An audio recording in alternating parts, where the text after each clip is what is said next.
if the government is listening to us this morning, and they should, we really need answers to some questions that we ask. Who is behind this thing? Because whenever something under this administration, we are, and people always say that NDC are always held to a higher standard. Yes, we are going to hold them to a higher standard, and this time around it's going to be an extremely higher standard because we need answers. We do. The next 1 week, we need to hear something about this. Yeah. Look at the amount of cash, the bars of gold. And we are suffering. We are still going around borrowing. I was in shock when I saw that news yesterday. I hope whatever Mahama is talking about, that international ties with other countries to strengthen our economy. I hope it's not about borrowing money. It will definitely be about borrowing money. But do you think that the money retrieved or recovered yesterday, do you think it can serve as a purpose to the nation? Those monies were counterfeit. No, some are real. Some were real, some were counterfeit.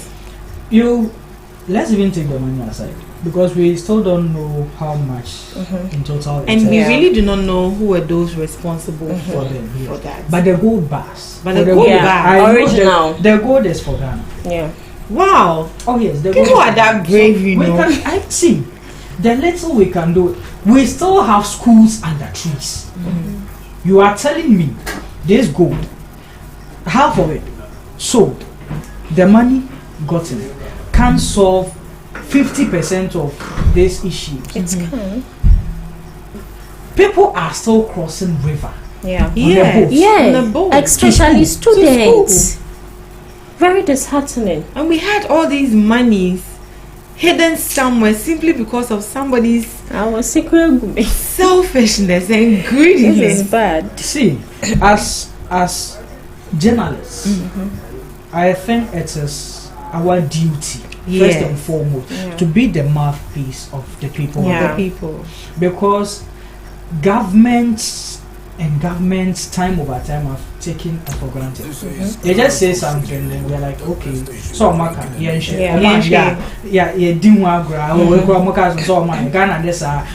Ghana shouldn't be sir. Yeah, a lawless country. Ghana shouldn't be sir. We need to hold these people accountable. Maybe we don't know, so I'm reminding all of us. Yes, yes. But they don't know. Yes, taxpayers' money. These people are there to serve us, not to lord over us. They are to serve us.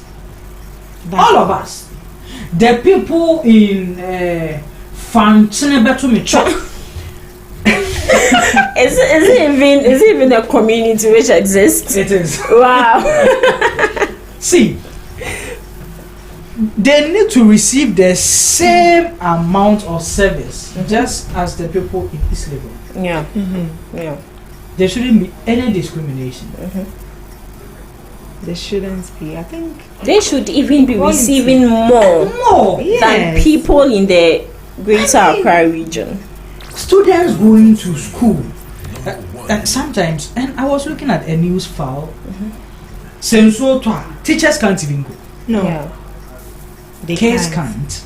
They can't. So, say it's only for, let's say, 2 weeks. That 2 weeks. No school. What are we doing to ourselves as a country? As a nation? Yeah. So we need to reprioritize ourselves as a country. And you know, also anymore. Because a good education and baby pension. Now that's your my brother is your they go wayward. And some of the things that this waywardness leads people to are the things that none of us really want to encounter. So let's really look at these things. Yeah, we should. But what are some of the strategic measures you think GM is going to put in place for us to, recover from this economic crisis? I feel the first major step is for him to try to stabilize the dollar first. Yeah, so that will be an increase in exports rather than imports. Yes. And I think we have to patronize made in Ghana. Even common matches. We are importing matches. We are importing matches. Cotton wool. We are importing cotton wool. Can you imagine? Rice. It's Ghana local rice. You say you want Thailand. You want Jasmine. Basmati.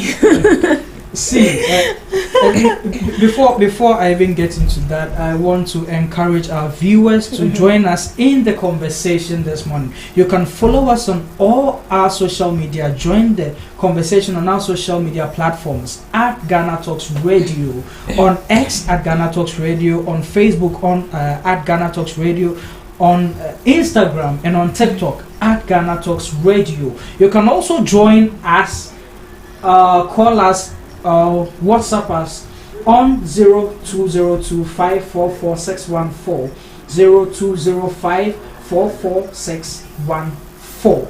This is Ghana Talks Breakfast Show, and you are welcome to join our conversation.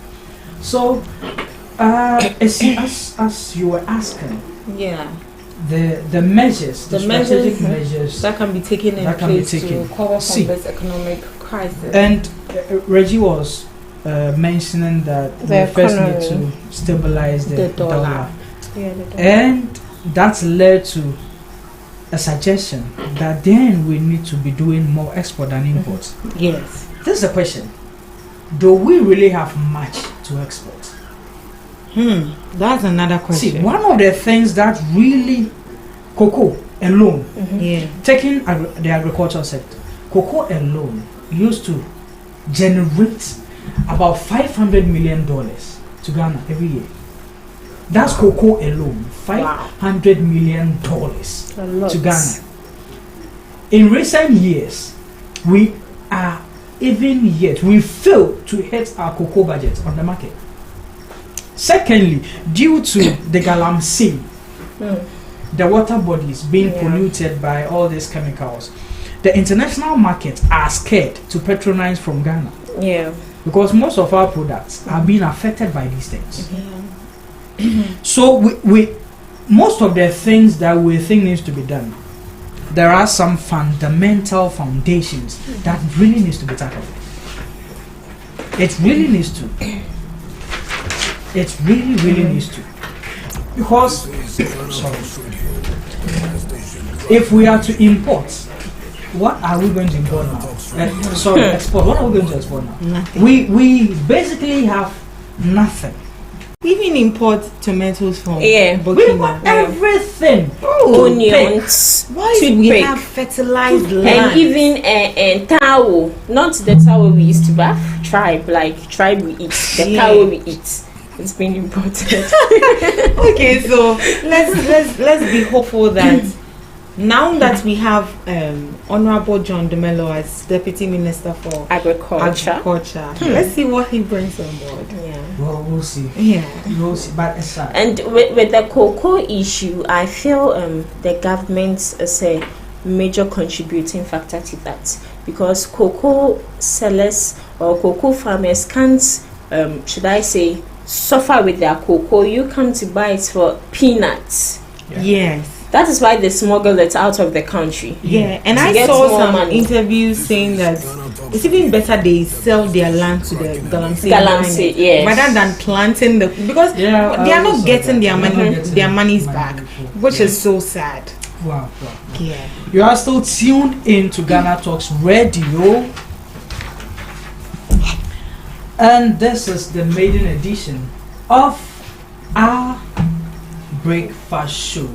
And I am positive that everyone listening is really enjoying the conversation.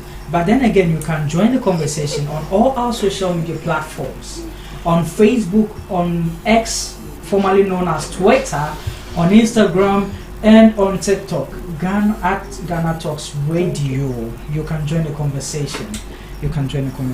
Also, coming up before right after wrapping up with the news review, we will be having Debbie's Corner. we will be having Debbie's Corner. And if I tell you how beautiful Debbie is looking this morning, I might not be able to say it all. Yes, in the Valentine mood. Oh, the night of love. Please your bow. You are welcome. You are welcome. Thank you. Good morning. Good morning. You are looking beautiful. Thank you. You're not looking bad yourself. Oh, thank you. He's blushing. I am blushing. Don't blush. Don't blush. And I'm sad. You're sad. Friday is Valentine. Yes. And it's quite unfortunate. Hey. I don't have a vow.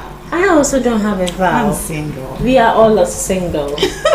Me, in fact, I'm deleted, blacklisted. Guys. No, the last time you said engaged, you said married. You said what? I was deleted. Wow, so you're welcome. Thank you. So before we take Debbie's Corner,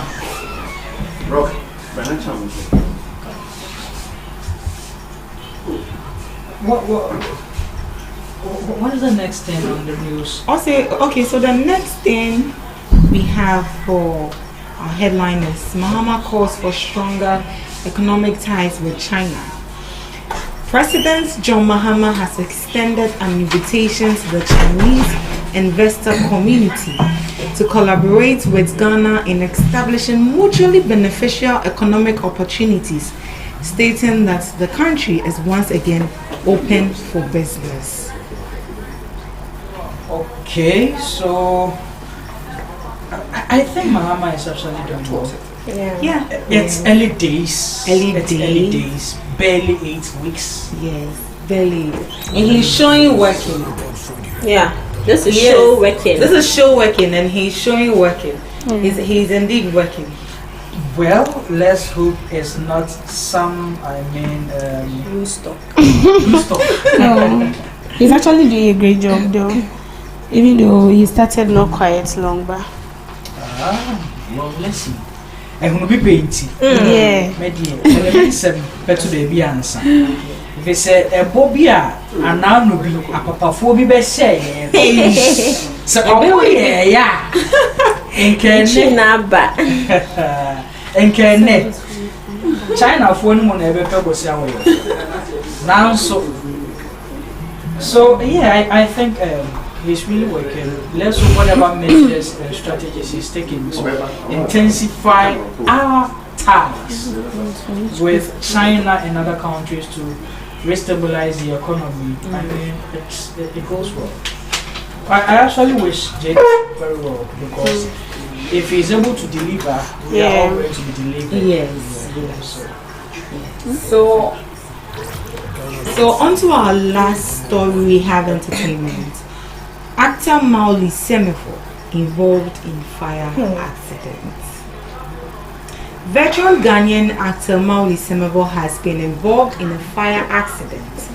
A report shared by Judith Addison of the Beyond Burns International, a dedicated non-profit organization committed to providing advocacy and support for burn survivors, indicates that Mauli's situation is there and needs immediate attention. Wow. Very sad. Very. I learned he was asleep when this unfortunate incident happened.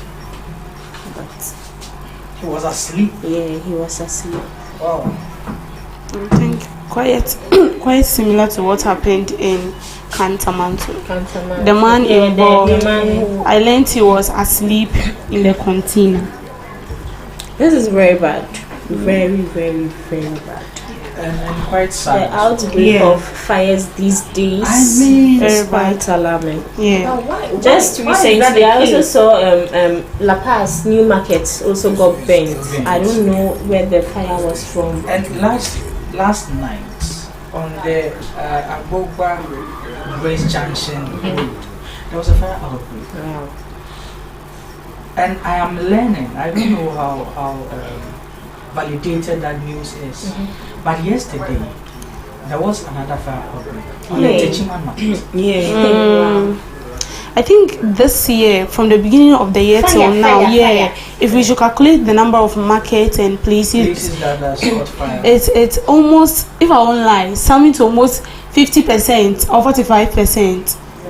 That's quite. I wouldn't blame fire service personnel, but I feel our electrical appliances is also a major contributing factor. Wow. Yeah, and I wouldn't say doom so, but and also I'm not blaming the president, but when they turn off the lights, most people do not turn off or switch off their sockets. Sometimes they're not even home. Yes. Sometimes they're not even home. So. And I think our reckless way of doing things is also causing this fire outbreak.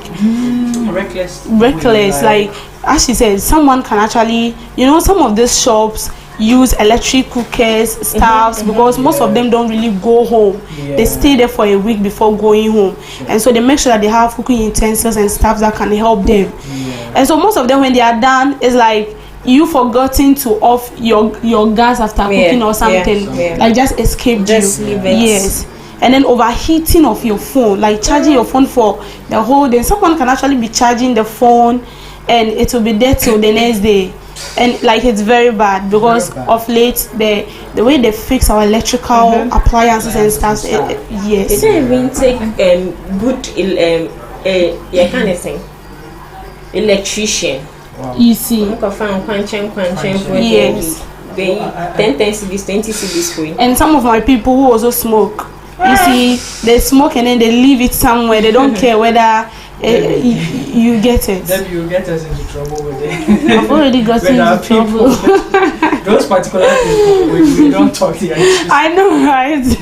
But I mean, speedy recovery to the veteran actor. I know the Ghana film industry can really hold him down, because we've seen a couple of instances where some of these veteran actors get into some issues, sickness and all that, and basically no support for them. I hope this time around he will get some support to get himself. So wherever he is, we wish him a speedy recovery and all the best to the family as well. All right. So that's all we have for News Before We Leave for today. Thanks for joining us. Thanks for doing the listening. Thank you once again for tuning in with GhanaTalks Radio. Thank you, Isinam, for such a great conversation with our people this morning. Up next, we have Debbie's Corner. So, tune in. You can still follow us on all our social media platforms at GhanaTalks Radio. This is Ghana Talk Breakfast Show, your #1 hot show for all your major news. Okay. So before that, I'd like to say a special good morning to Miss Sylvia Buche. Yeah, she called me this dog. I'll be listening to you. So thank you so much for listening. Thank you so much for tuning in. Thank you. I appreciate your support, Miss Sylvia Buche. Thank you, Miss Sylvia, and thank you to all our listeners and audience this morning who have made time and tune in with GhanaTalks Radio. Debbie. Hello. You are for us. Yes, so before I start everything, Ahmadullah, good morning. Hey. Yes. Good morning. This is Debbie's Corner, where packages of thoughtful, provocative discussions of state concerns are being exposed and analyzed as well. And so with my hand here, in my hand here is a Bible, a testament signaling truth and credibility, void of fear and favor. Now, to the leaders of this country, to the 272 members of parliament, this morning my take for you is, what image do we portray as a country? Because the image we portray as a country has a significant impact on the country, either positively or negatively. Its impact, the image of a country can actually have a diverse impact on the country. And so prior to this, I think during last week, chaos and stuff happened in parliament among some members of parliament, which brought up a lot of issues and discussion. Now, I'm asking our members of parliament, leaders, and to everyone who it may concern, that what image do we portray as a country? Because Ghana is known to be one of the most respectable countries in the African countries, that even people from other African countries come to our country just to learn the way our legislatives or laws are being passed by our legislatives in parliament. And so if the people we give the honor to, the people we claim to be leaders of this country, are behaving in such a way that is actually smashing the reputation of this country, then it's really, really very, very, very wrong to the highest point. And so this morning, my question to you is, what image do the leaders of this country, that we portray them to be honorables, that we portray them to be people with high intellectuals, doing things in parliament that actually smash the image of this country? Well, we are all in this country, yes, we are here, but even in a workplace or an institution, even though we have workers, the leaders are the people that are viewed the more or are watched the more. And so as a leader, if you're being given the mantle or the mandate, then it means that you have a role to play. Now let's put this aside. It wasn't even long to that. Same in that week, Frank Anodompre, he went about telling members of the members of the New Patriotic Party to beat every NDC member that is spot out there, which is very wrong. Are we preaching violence, or we are trying to preach peace? This is not an ordinary member or an ordinary Ghanaian that is saying this. This is someone that is highly respected in a country. And so if a leader and you are being honored with a high dignity, and you coming out to tell people that are in the party or the New Patriotic Party members that when they see a National Democratic member in town, they should beat him. So if a member of parliament or if someone that is highly respected is doing such a thing, then what if an ordinary member or an ordinary citizen of a country is doing things like this? How on earth are we going to correct them? And so the little message I have for the leaders and for the country is that, what image do we portray as a country? Because the image we portray sells us out. It even promotes growth and even have an effect on our investment. Because countries partners with this country. And I've said that there were times where other African countries come into this country to know how our legislative in parliament enact laws. And so if people with this view of high respect, or people who will respect them with honor, are doing this in parliament, then trust me, it doesn't sit well for us as a country. And so leaders, members of parliament, to whom it may concern, what image do we portray as a country called Ghana? As you go about your various duties, let these things in your mind. Let it stay in your mind as you talk, as you go about coming. Let it keep ringing in your mind that what image do we portray as a country? Because trust me, the image we portray as a country can actually attract positivity to the country or attract negativity, whether it's going to promote growth or whether it's going to degrade the growth of this country. And so in short, what image do we portray as a country? This is Debbie's Corner. Thanks for having time with me. Meet me same time tomorrow. Thank you. Meet Debbie same time tomorrow. Thank you, Debbie, for the Debbie's Corner. Up next, we have our morning news.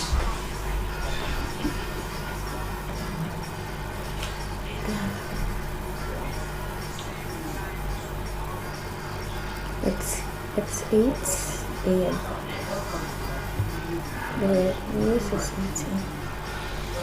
But before the morning news, we are still reiterating that you can join us on all our social media platforms and also join the conversation through WhatsApp. The WhatsApp lines this morning is 0205 44 614 0202544614. Sorry, 0202544614. Join us with everything your view is on our conversation this morning. Ladies, thank you so very much. AC, the ever beautiful AC, thank you. Thank you, sir. Thank you, Reggie. And thank you, Debbie, for the Debbie's. But hey, Debbie. As a Valentine, it's the Friday. We have barely say 4 days to Friday. Barely. She is anticipating. She is anticipating. I am single, so whatever concerns Valentine, it's out of your business. It's out of your my business. But thank you, Debbie. So I hope tomorrow you are going to just some of the things that you have for your man on Valentine. We need to know if you're in good hands. I want to know, Reggie, what you also have for your man on Valentine. I am single. All of a sudden, oh baby, I am single. Oh. Ghana, ma'am, I am sure you. No, but in case you are filling a report right now and you write marital status, what Single. Single. No ring. I'm still single. There's no category. Category states relationship. Honest. Either single or married. A man with you. A good Valentine, so no, or more single. I'm what the marital status on forms I feel you. Are you? A do Valentine, you're quite a couple, you may be. Yes. God with this. Up next, we are going for our news. This is GhanaTalks Radio, the best station rocking the nation. We are GTR, GhanaTalks Radio. We bring you local news, business news, international, sports, and entertainment news. Right here on GTR. Hello, good morning, and welcome to the Daybreak News on GhanaTalks Radio. Coming up, Upper West, GES interdicts Pina Senior High School headmaster over food smuggling. Still in the Upper West region, CSM cases increase from 42 to 60 with 14 deaths. Mahama working to ensure Niger, Mali, and other return to ECOWAS, Ablakwa.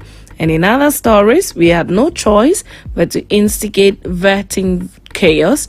NPP MP. This business, sports, and showbiz is coming in this morning's bulletin. The news will be read by Awintemi Akansukum. Now, the details. The Ghana Education Service GES has announced the interdiction of Adams Mahama Isahaku, headmaster of Pina Senior High School in the Upper West region, following a directive from the Director General of the service. The action, effective immediately, is in connection with an ongoing investigation into allegations involving food items found in Mr. Isahaku's official pickup vehicle on his way from Pina Senior High School to Wa Thursday, February 6, 2025. On February 7, a letter signed by Razak Z. Abdul Kora, Regional Director of GES for the Upper West region, emphasized that the interdiction is a procedural measure and does not amount to a presumption of guilt. The GES assured all stakeholders that the investigation will be thorough and Mr. Isaaku would be notified of the findings and any subsequent decisions. As part of the directive, Mr. Isaaku has been instructed to hand over the administration of the school and all associated property to the Upper West Regional Director of Education. He has also been urged to cooperate fully with the investigations by making himself available as needed and avoiding any actions that might compromise the process. The letter further assured the public of GES's commitment to upholding transparency and accountability in the education sector. It called on Mr. Isaaku and all relevant parties to adhere to the directive and facilitate the smooth progress of the investigation. Now, cerebrospinal meningitis (CSM) cases are rising in the Upper West region, with infections increasing from 42 to 60 and fatalities reaching 14. Health officials are alarmed, citing misdiagnosis, delayed treatment, and high medical costs as major contributors to the growing death toll. In response, authorities are ramping up efforts to contain the outbreak, emphasizing early medical intervention and considering free treatment for affected patients. Regional Health Director Dr. Damien Punguyiri attributed the increasing fatalities to misdiagnosis and delays in seeking proper treatment. He explained that many cases are initially mistaken for malaria, leading to improper treatment. Dr. Punguyiri stated that it is often too late when patients realize their condition is deteriorating. He therefore stressed the importance of early intervention and advises individuals diagnosed with malaria to seek further medical attention if symptoms persist or worsen within 12 to 24 hours. Now, Member of Parliament for New Jobbing South, Michael Kofi Otribefi, has spoken out regarding the chaotic event that transpired during the Appointments Committee sitting on 30 and 31st January 2025. Addressing his constituents in Koforidua, he explained that the disruptions was a strategic move by the minority to ensure thorough scrutiny of ministerial nominees. According to Otribefi, the minority was left with no alternative but to create a scene to prevent the majority from proceeding with the vetting without sufficient public oversight. He argued that had the minority walked out, the majority, giving their numerical advantage, would have continued unchallenged, effectively sidestepping the rigorous questioning process. The confrontation quickly escalated into a disorderly brawl, resulting in significant damage to parliamentary property. Consoles, cables, and tables were destroyed as tempest fled, leaving observers stunned and raising concerns about the deterioration of the parliamentary decorum. In response, a special committee was set up to investigate the incident, reviewing video footage and testimonies to determine accountability and recommend preventive measures. Speaking candidly about the ordeal, Otribefi defended the minority's actions, stressing that their presence and resistance was essential to ensure transparency. Despite his justification, Otribefi extended an unreserved apology for the incident. He urged the public to understand the minority's perspective, insisting that their actions were necessary to uphold accountability in the vetting process. Now, the Minister for Foreign Affairs, Samuel Lokujeto Ablakwa, has revealed that President John Dramani Mahama is spearheading diplomatic efforts to reintegrate Mali, Niger, and Burkina Faso into the Economic Community of West African States, ECOWAS. The three Sahel nations announced their departure from ECOWAS in January 2024, citing dissatisfaction with the regional bloc's approach to governance and security issues. Their exit raised concerns about regional stability, economic cooperation, and the fight against terrorism in West Africa. Ablakwa stated that President Mahama had already appointed a special envoy to engage with the leaders of the three countries that broke away from ECOWAS and is planning diplomatic visit in the coming days. Ablakwa, who is currently sworn in as Minister for Foreign Affairs, emphasized that Ghana's foreign policy under a Mahama-led administration will prioritize economic diplomacy and strategic partnership. Ablakwa, who also discussed Ghana's potential engagement with BRICS, the economic bloc made up of Brazil, Russia, India, China, and South Africa. He noted that a Mahama-led government would assess the benefits of joining BRICS while continuing to maintain strong relationship with traditional partners like the International Monetary Fund and World Bank. To business, the government has unveiled plans to revamp GhanaTalks Distilleries Company Limited to enhance its operational capacity and generate employment in support of the 24-hour economy initiative. Minister of Trade, Agribusiness and Industry, Madam Elizabeth Ofosue-Jare, announced this during a working visit to the company. She reiterated the government's commitment to supporting GhanaTalks' growth and sustainability. The visit aimed to assess the current state of the company and identify ways to increase productivity, create jobs for Ghanaians, and expand efforts and exports to create foreign exchange and curb inflation.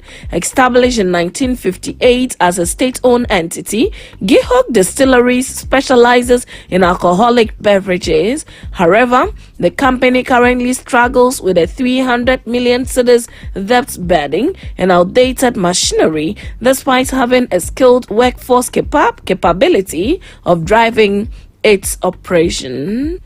Now moving to some sports this morning, Black Stars legend Suleiman Tari has pegged Ghana midfielder Mohamed Kudus as captain of Ghana's national men's football team in the near future, but cautioned for the process to be smooth.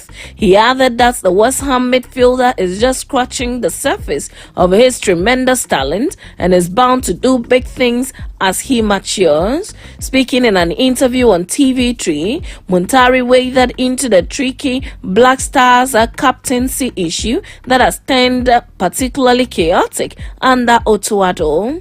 Kudus was named captain by Otto ahead of a double-header against Sudan in the 2025 AFCON qualifiers, but Jordan Ayew took over the role to see out Ghana's failed qualifiers. Thomas Partey and Alexander Jiku have served as Black Stars captains in recent years, but for Muntari, Kudus would inevitably be the Black Stars captain, but shouldn't be rushed into it. Kudus is competing in his second season at West Ham. Now straight to some showbiz.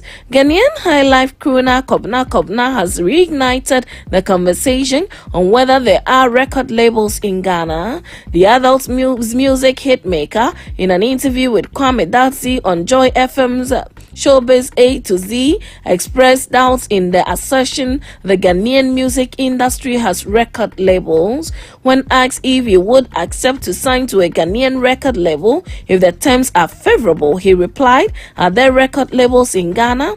No. I am sorry, there is no record label in Ghana," he said. Just like Kobna, some people believe that a lot of the music companies that are described as record labels are just music management and promotional enterprises.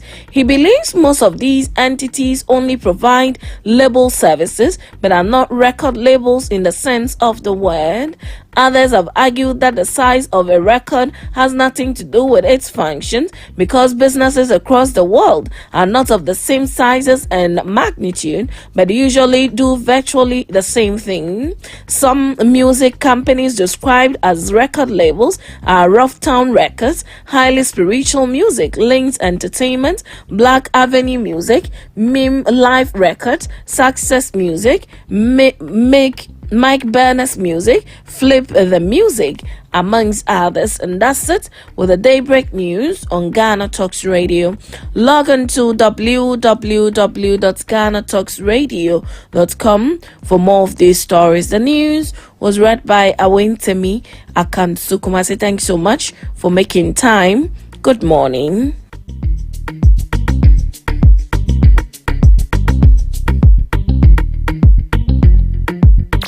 Ghana Talks Radio, number one. Ghana Talks Radio, number one. Ghana Talks Radio, number one. So that was the news on Ghana Talks Radio. Up next, we have Today in History with Regina. Reggie? Should I start? Are you ready to learn? We are ready. Okay, so welcome to Today in History, and also Did You Know, where we uncover the fascinating facts and forgotten stories of the past. So today in history, 1965. Okay, so today in history, 1965, Nkrumah was a Ghanaian nationalist leader who led the Gold Coast fight for independence from Britain. He was the first elected president of Ghana, taking office in 1960. So on February 10th, 1965, there were reports of a coup plot against Kwame Nkrumah, the leader of Ghana. So a group of senior military and police officers were plotting to overthrow Nkrumah. The plotters discussed dates and occasions for the coup, but were unsure if they should carry it out. So Nkrumah took action in July 1965, including removing Ghana's defense chief and his deputy. This action appeared to stop the plot for the time being, but was later overthrown in a military coup. Today in history, in 1962, on February 10, 1962, Dr. Kwame Nkrumah formally opened the Tema Port. After unveiling the memorial plaque, Nkrumah said the independent state of Africa should now be thinking seriously of ways and means of building up a common market of a united Africa. Today in history in the world, 1763, the French and Indian War ends. So the 7 Years' War, a global conflict known in America as the French and Indian War, ends with the signing of the Treaty of Paris by France, Great Britain, and Spain. So our next Today in history, 1992, star boxer Mike Tyson convicted of rape. Former heavyweight boxing champion Mike Tyson, accused of raping 18-year-old beauty pageant contestant Desire Washington, is found guilty by an Indiana jury. The following month, Tyson was given a 10-year prison sentence with 4 years suspended. Today in history, 1971, Vietnam War journalist killed in helicopter crash. So 4 journalists, including photographer Larry Burris, Kent Porter of United Press International, Henry Waite of the Associated Press, and Shima Mato of Newsweek, died in the South Vietnam's helicopter operating in Laos. The journalists had been covering Operation Lam San 719, a limited attack into Laos by South Vietnam's forces. So let's look at some interesting did you know facts. In Australia, so did you know Australia is wider than the moon, with a diameter of almost 4,000 kilometers from east to west? And also, to our last did you know for today, the oldest living land animal on earth is a 192-year-old tortoise named Jonathan. Jonathan. Okay, so Jonathan, the Seychelles giant tortoise, is indeed considered the oldest living land animal on earth, with an estimated age of 192 years. He lives on the island. He lives in the island of Saint Helena, a British overseas territory in the South Atlantic Ocean. And that's all for today on Today in History and Did You Know? So over to Omari. Thank you, Regina. Thank you. Back to a topic name on Jonathan. Jonathan DJQ. But thank you, Regina. All right, thank you for having us. Today in History Education and also the Did You Know? At least I know there's a tortoise called Jonathan. So thank you. We will see you again with some more today in History and Did You Know news. And also #1 Debbie's Corner once again tomorrow. Thank you. So see you all as you go and prepare for your Valentine. Alright, thank you. You're still listening to us on Ghana Talks Radio. This is Ghana Talks Breakfast Show, your #1 hotspot for all your major news to kickstart your day. I am here with Esinam, the ever beautiful Esinam, and joining us on the major conversations from now till 10 a.m. on Ghana Talks Radio is one handsome man, very knowledgeable, very articulate, and very researched. The one and only Mr. Ochre Bexon, who will be joining us in the conversation this morning. Have you ever met Bexon? No, I haven't.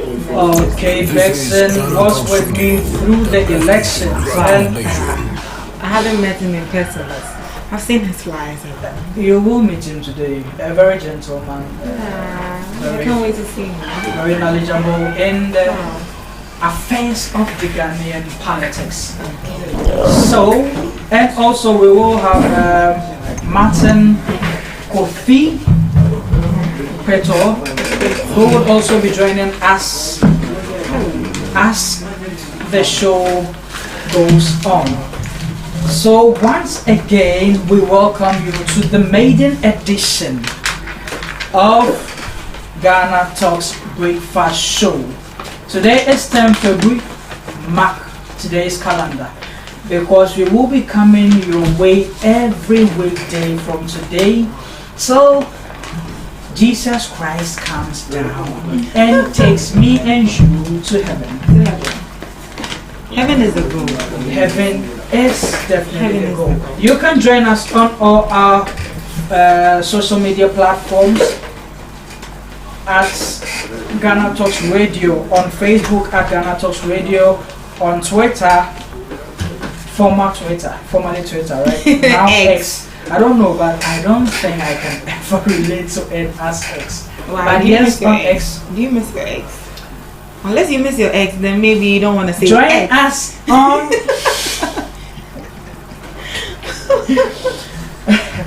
I don't miss my ex. But join us on X. Easy, be careful. On X at Ghana Talks Radio, on Instagram at Ghana Talks Radio, on TikTok at Ghana Talks Radio, and on Facebook at Ghana Talks Radio. You can also join the conversation through WhatsApp or even call us on 0202544614, 0202544614. And to the conversations this morning, and my able guest is in the studio. Good morning, Mr. Ochre. Good morning, Chief. How have you been?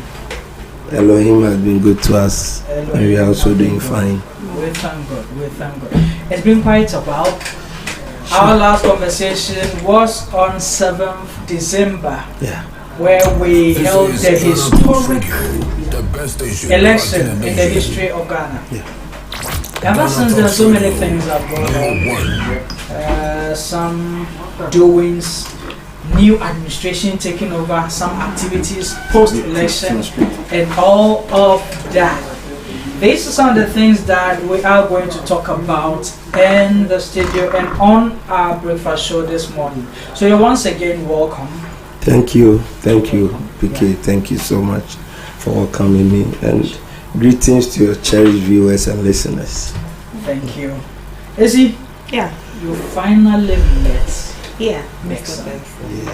So nice to meet you. Nice meeting you. Thank you for honoring the invitation to I'm grateful. And I think we'll be having Vexen more often on our show, because he's one of the people that I really enjoy his objectives on issues relating to our social affairs in this country. Vexen, you are welcome once again. Thank you, PK. And Samuel. In so many DAP. Bebre. Ghana back in same Bebre. Yeah, Bebre. Yes. So our first conversation, our first topic to discuss, post-election in Ghana. Yeah. President John Dramani Mahama has taken over. There's been some conversations surrounding his new administration, and one of the major conversations about his new administration has been the appointment of people to lead certain sectors in the country. Yeah. So far, so good, some people will say. So far, not so pleasant to some other people. But what has been your own, view on some of these appointments already made by the president? Awesome. Thank you once again. Sure. First of all, let me use this opportunity to congratulate His Excellency John Dramani Mahama for the overwhelming victory that the good people of Ghana gave to him. Yeah. This indeed proves to the fact that Ghanaians know what they want at what point in time. Yeah. You know, a lot of things were said to discredit the credibility of His Excellency John Dramani Mahama. But Ghanaians saw that good thing in him. Yeah. And then when they went to the polls, they gave him the nod to come and steer the affairs of this country. We are most appreciative. And fast forward, for me personally, I've loved the kind of appointment that His Excellency has made, pinpointing the fact that Professor John Evans Atamis of Blessed Memory showed the way, gave room for the youth in governance, for them to strategically help in his administration. And His Excellency John Dramani Mahama has come to do the same. And the appointment that he's rolling out truly depicts the fact that the grassroots of his party is paramount to him. Look at somebody like Opare Ado, the Youth Front, giving such a monumental portfolio to go and take charge of the youth administration. So it clearly indicates that H.E. Mahama is leaving no stone unturned, especially the grassroots that helped to bring the power. He's consolidating the base of the party, giving appointment to who appointment should be. Let us not lose sight of the fact that some are murmuring because they think that Asemesi is the one ought to be given this appointment, and why this person. You see, in politics, you don't always get everybody coming into the limelight so that you get to know. Remember that in the political dispensation, sometimes when you want to roll demonstration, there are people behind. When you come and they give you t-shirt and you are enjoying the TNT they will give you, you know those people behind? It's not everybody that you see on the campaign platform. That doesn't mean that they are not part of you. But one way or the other, their finances, their resources were there to make things a reality. So for me, by and large, his appointment has been superb. superb. Yes, he's been extremely superb.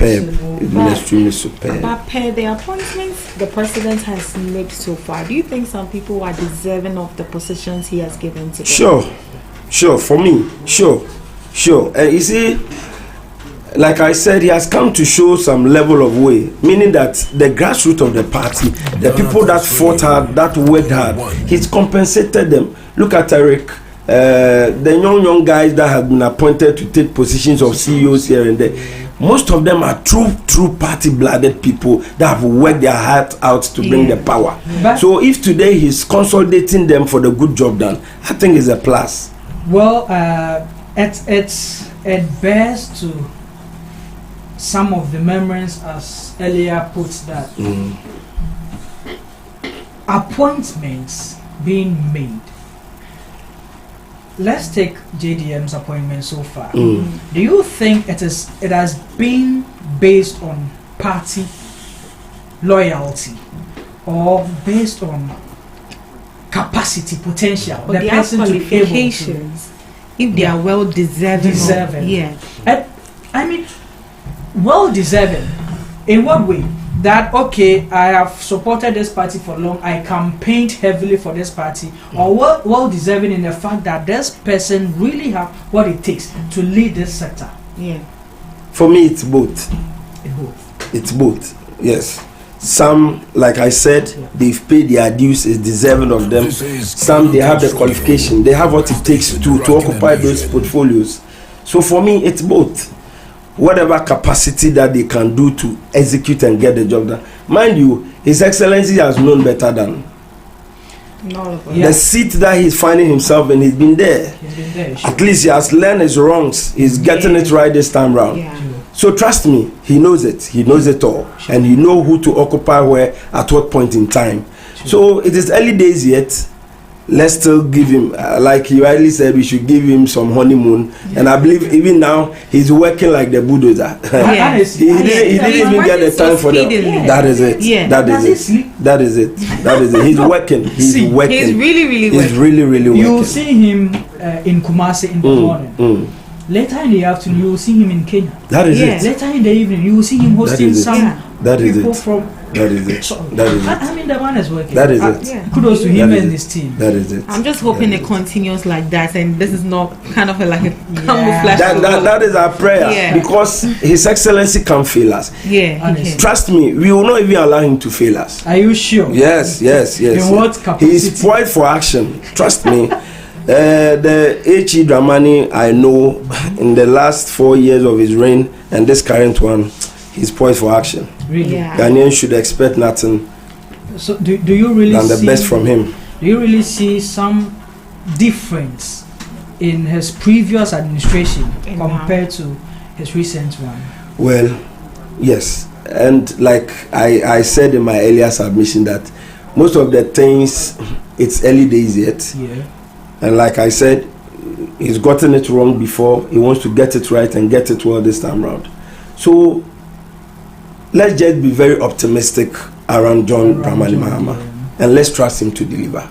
For me, I hope and I believe in my spirit that he can't let the good people of Ghana down. He must surely deliver, and he will deliver.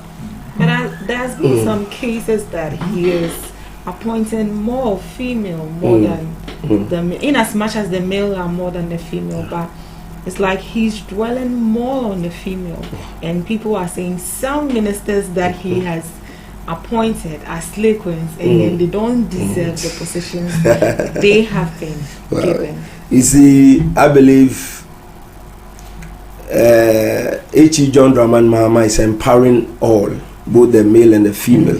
And once he see that good in you and he realize you can deliver, he wants to get you on board. It's about results. He wants to deliver to the good people of Ghana, and he needs the result. So to put it, the slave queen, whatever, if the person is still in the capacity to give you the results, forget about those names that the outsiders are just chanting out there. It's about competence, how well they can deliver and bring the results that we are all anticipating. I think that is what matters, irrespective of whoever the president. As long as you can deliver so well, I think you deserve it. That is the way to go. It best to justify it, but most of these people are also new to some of this political, administrative.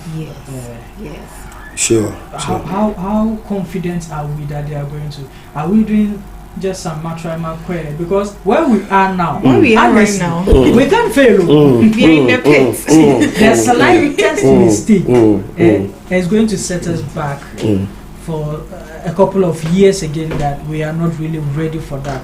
We are already in a place where, I mean, it's not so pleasant even to talk about. So I just hope and pray that whoever he is appointing, putting in some specific positions, are well capable to deliver, because the matrama is not going to favor us. It's not going to favor us. But you see, PK, I believe that,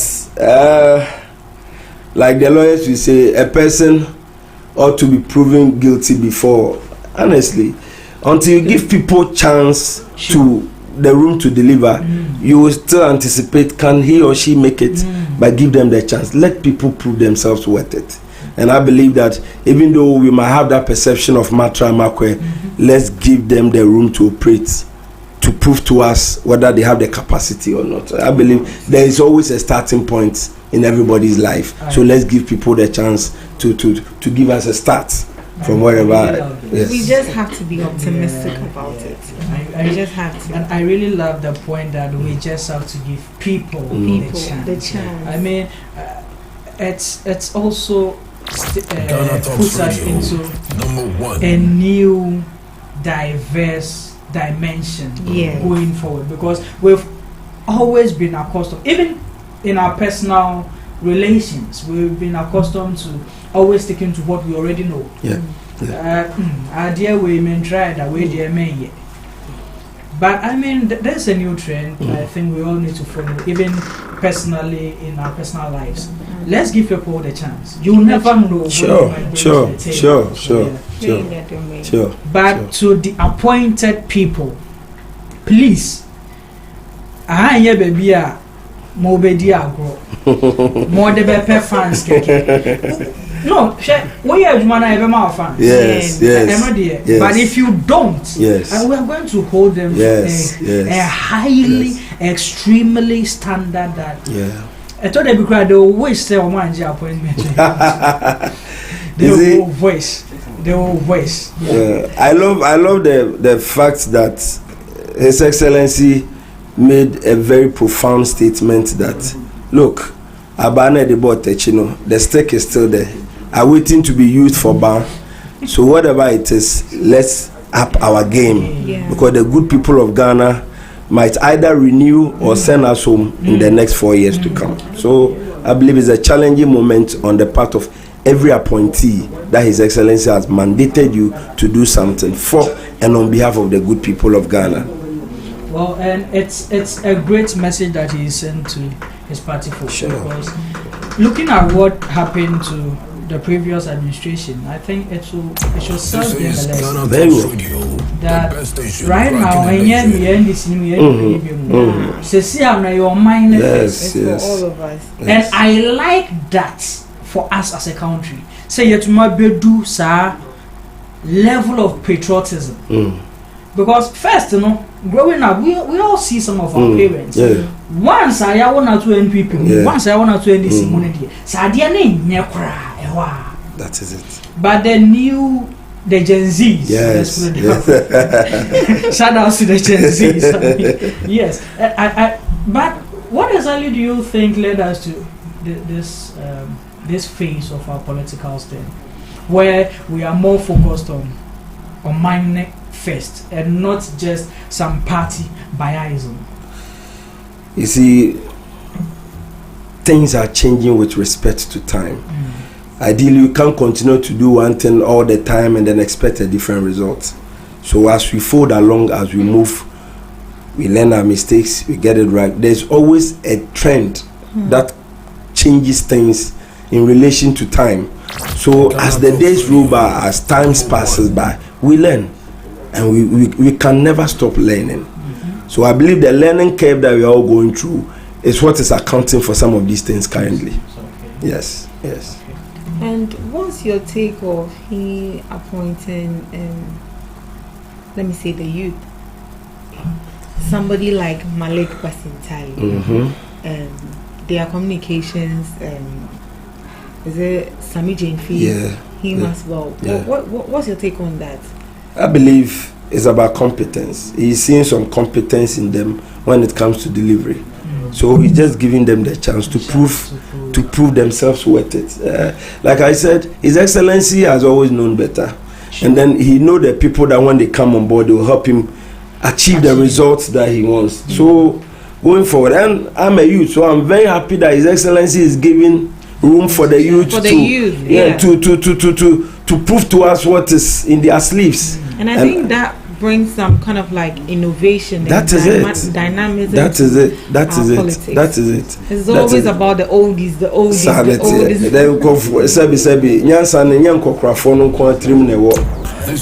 The youth too also know better. So if the youth are given the chance, trust them to deliver. Yeah. And that is what His Excellency is giving the youth the chance to do that. Yeah.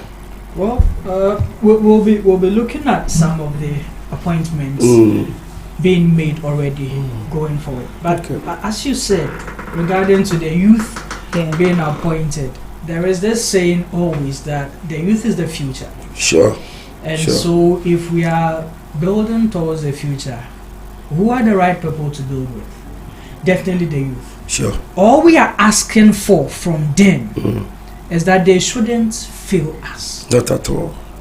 They shouldn't. Not at all. They are the first line of opportunity. Sure. For all of us behind. Sure. And it's one failure. The next time, yes, the next time opportunity is about the youth wouldn't be considered. Yes. Because as a former MP said, oh yes.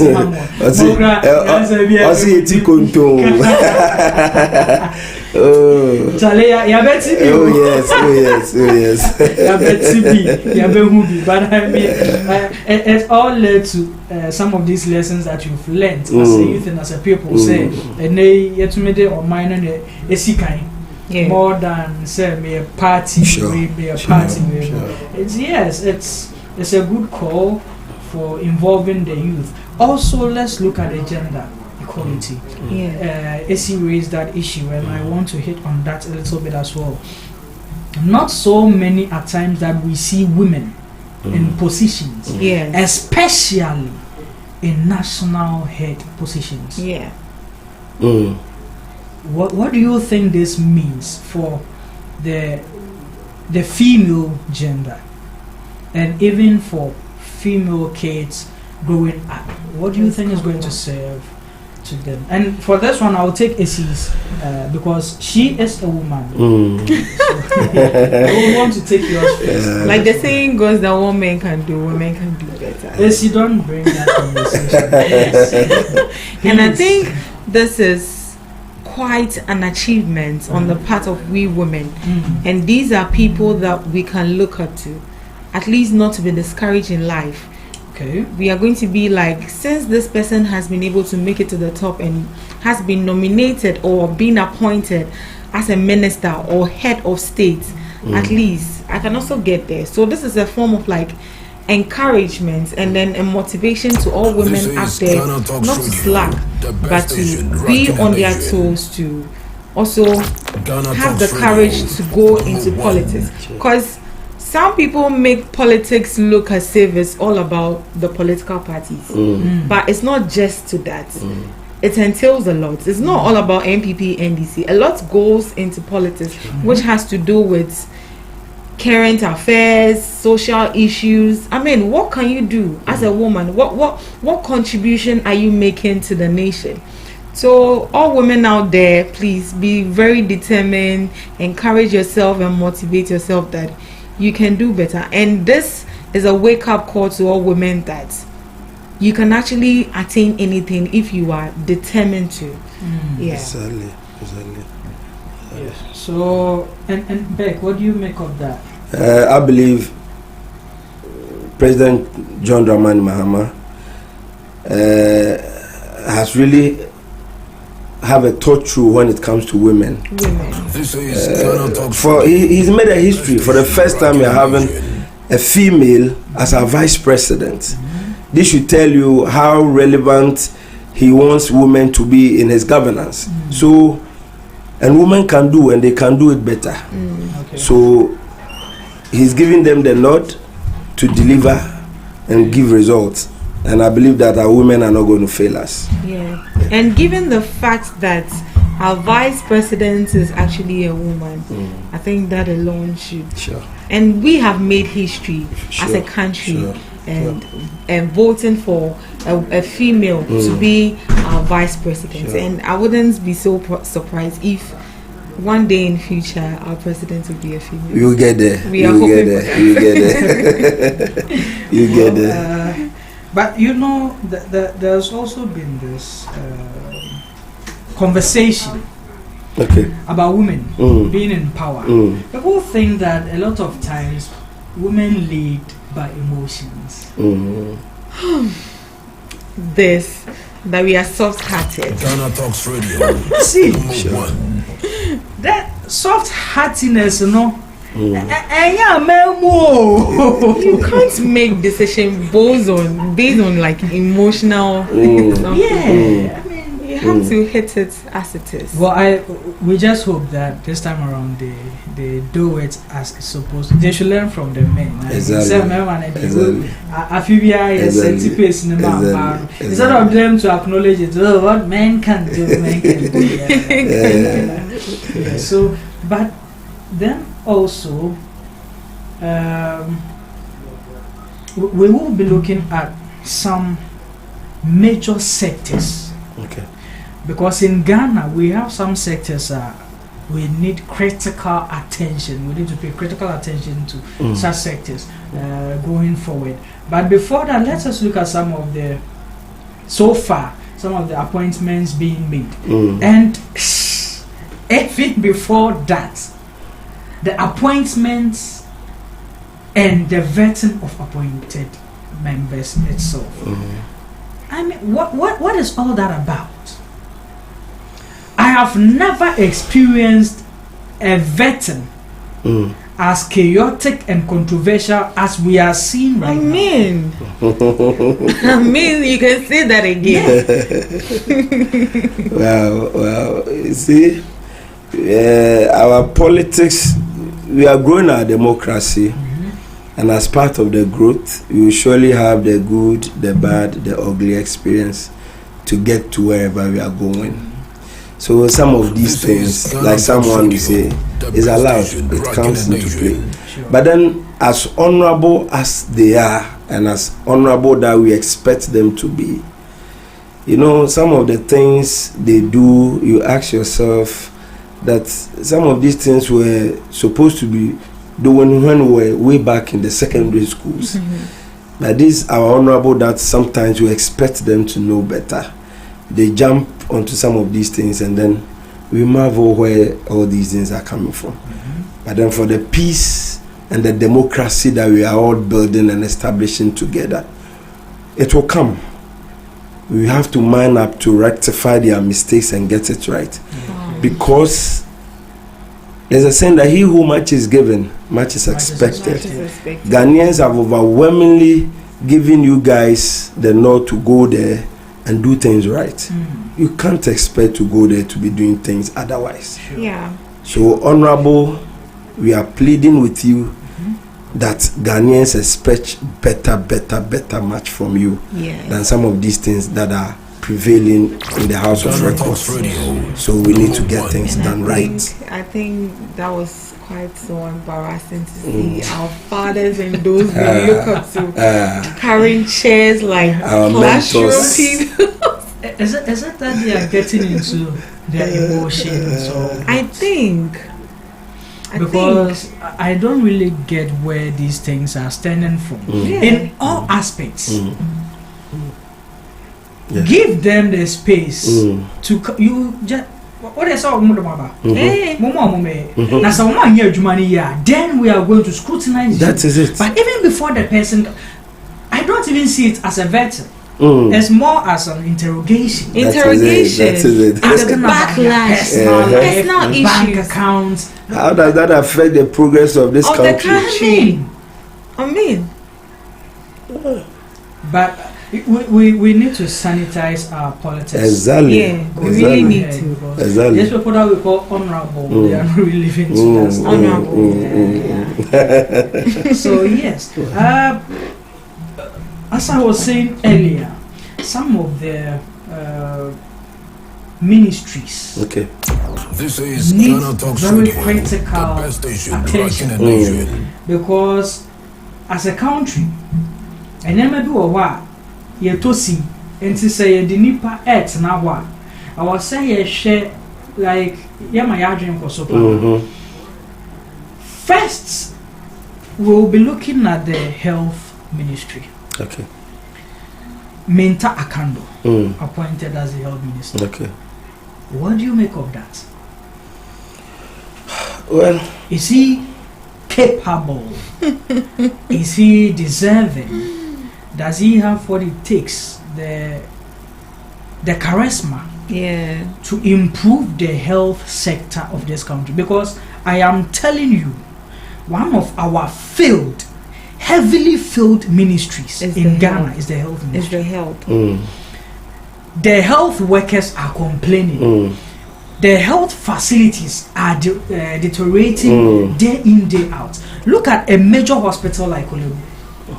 If you go there, the building is actually deteriorating. It's cracking. It's actually cracking, and I wouldn't be surprised if one day we'll just be in the house and we'll just hear collapse. Yes. Like so, the health ministry, Minta Akando, and I mean one thing I like about him is that he's active. Personally, he's an active man. Do you think that is going to transpire in his leadership? In his leadership as the health minister? For me, sure. At least once a ranking member on health committee, he has a lot under his sleeves to give out. So for me, like I said in my earlier submission, that none should fail, and we don't expect any of them to fail. And per his level of in-depth experience over things of health related to health issues, we expect him to deliver. So for me, yes, he is good. He's a fine gentleman, a good material, a results-oriented person, action-driven. So once you have all this to his credit, trust him to do the work and give us the results we all need. Because at the end of the day, sometimes even the typical example as you just made in relation to Konfuanoche, Asante Manura have to lead charge. Why should that be? You know, the Jawa, the Asua or whatever. Once we need to do things right. So I believe that Honorable Minta Akando is result driven and trust him to give us results at the health ministry. Because things ought to change at that ministry. A whole lot. Things ought to change. Things ought to change. Nurses not getting employment. Their salary structure not really health facilities. See, I was once at a hospital. Tetequashi is one of the mainstream hospitals in Ghana. And can you imagine that when we needed an ambulance from Tetequashi to, I think, was it 37? Yeah, I think so. We were told that the ambulance so we have to wait. Like you're talking about life here. Wait. You know what is happening to the person?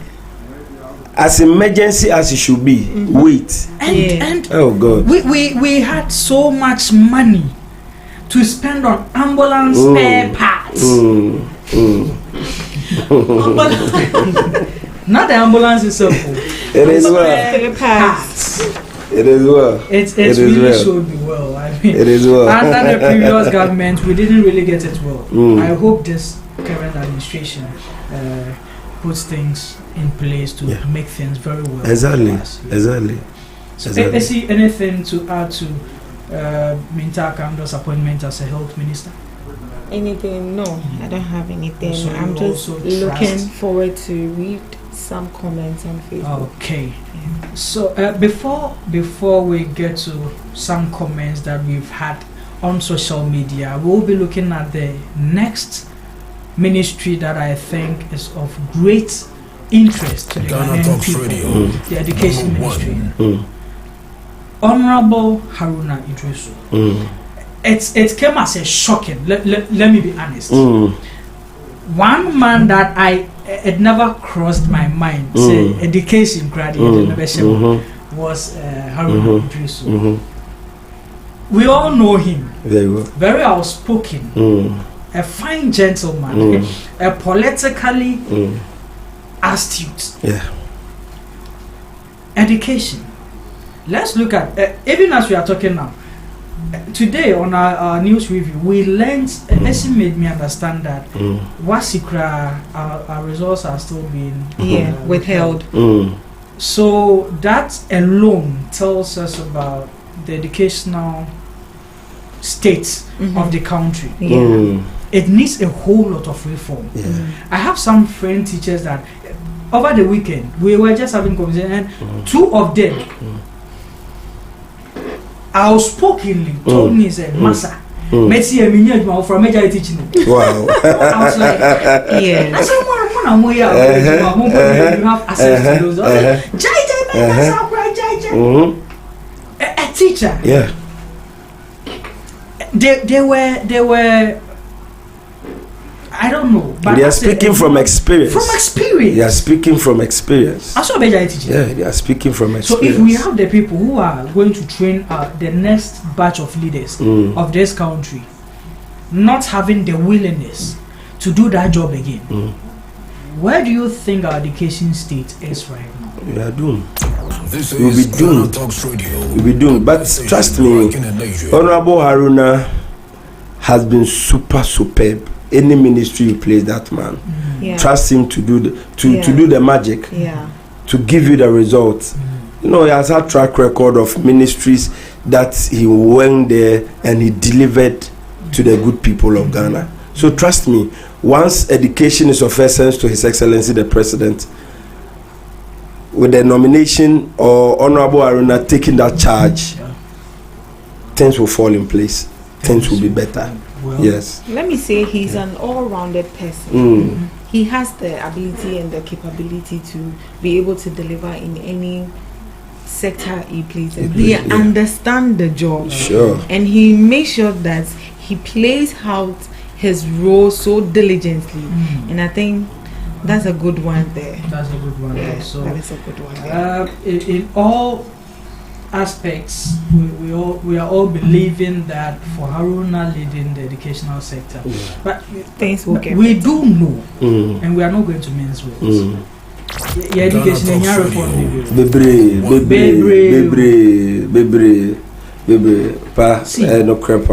even the teachers needs to be motivated. Yes. Your young reforms, from the people teaching us to the infrastructures. I think we really need to see into that. Exactly. What are some of the things that you think he should really pay attention to in the education sector?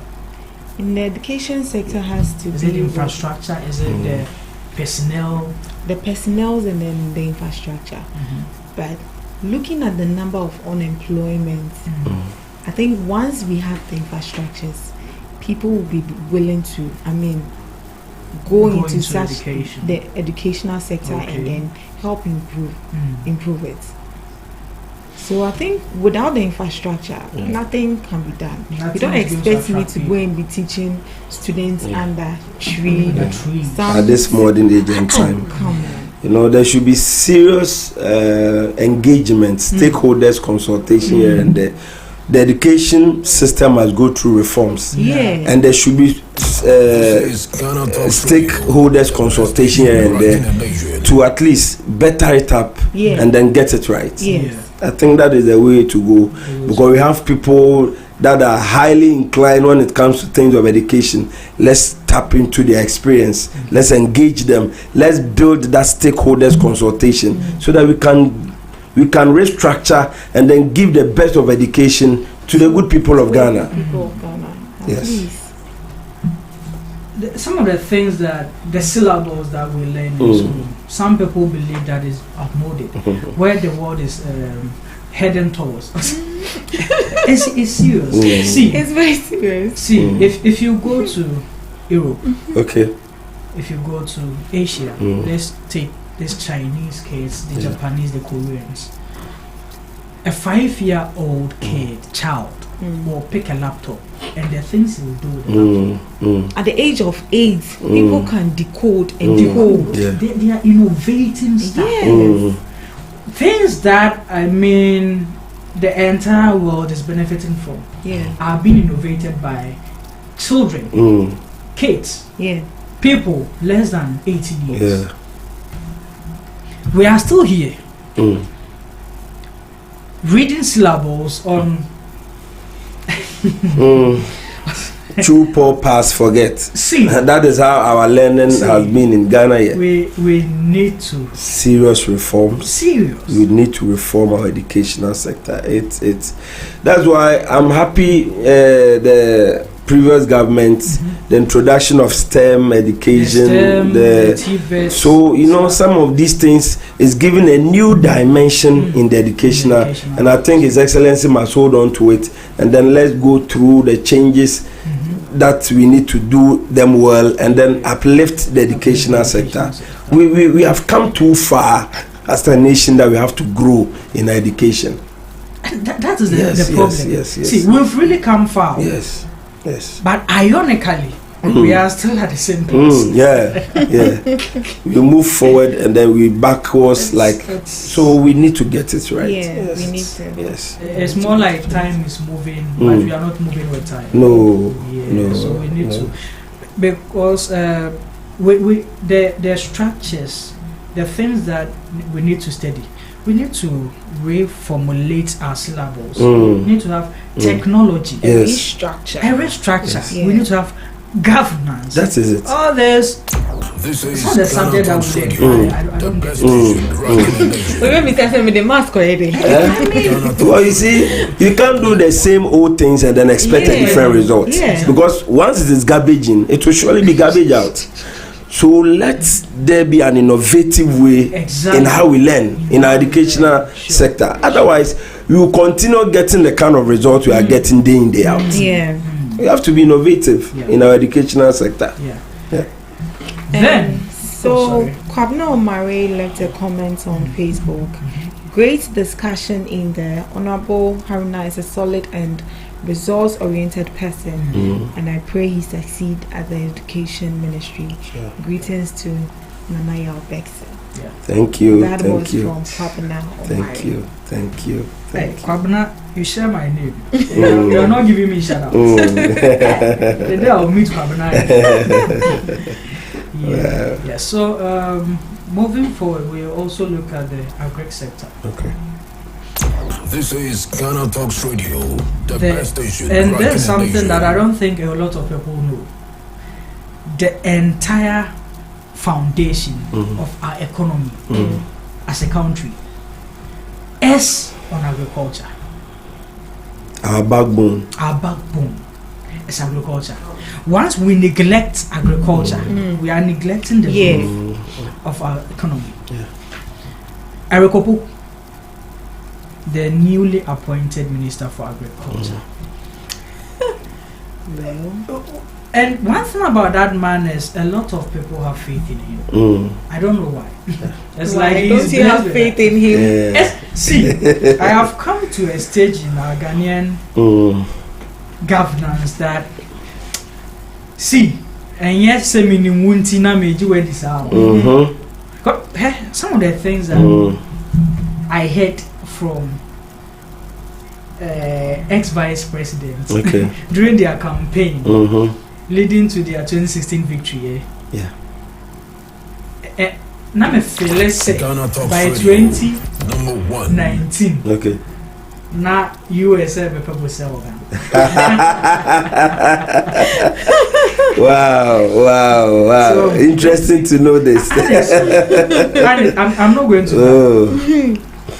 The man was able to sell some ideas to us that I felt, hey, Massa, Ghana, you only person I ever know. But look at where we are now. Agronic form. Exactly. And talk has always been cheap. Yeah. So no matter the faith we have in Rekopoku, agronic. Yes. Well, like Mr. Bexon said, they are still in their honeymoon stage. That is it. So let's be optimistic and give them a chance and let's see what they will bring on board. That is it. Because the agri sector needs a lot of attention. Very well. We've neglected the agri sector. Sure. Yeah. But any sense looking at the appointment of the agri minister, does he necessarily have to be into agriculture? Because looking at his deputy, which is Honorable John Dumelo, you could actually see he's working and he understands it. What is it for Opoku? Well, for me, he's been highly inclined in the things of agriculture over time. And you can't take that away from him. And once, I always say something that consistency always gives results. Once you've been consistent over something, surely a result will be produced at the end of it. So he has been consistently on things of agriculture. And he's now been given the opportunity to come and lead the charge in terms of agriculture. Let's trust him to deliver. Mind you, the NDC's manifesto on agriculture, he was one of the brain behind. A fine gentleman. His input was super in the things of agriculture as far as putting together the NDC manifesto on agriculture was concerned. So trust me and trust him. He should deliver. One thing I like about this current NDC administration, their manifesto leading to this election was that they did a lot of stakeholder consultations. Very well. So they knew what each sector needed. Very well. We are just hoping that it translates into their government. That is it. That is it. But then, what factors do you think Eric and his newly appointed deputy, Honorable John Dumelo, congratulations to him. John has been one of the people that we all been supporting for.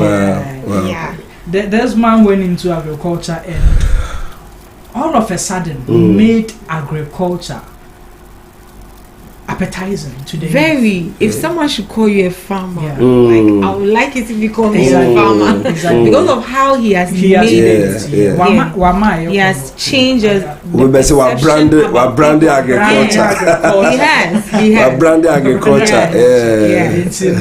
What are some of the things that you think they should be looking at in the agri sector? Well, I believe there should be innovations here and there.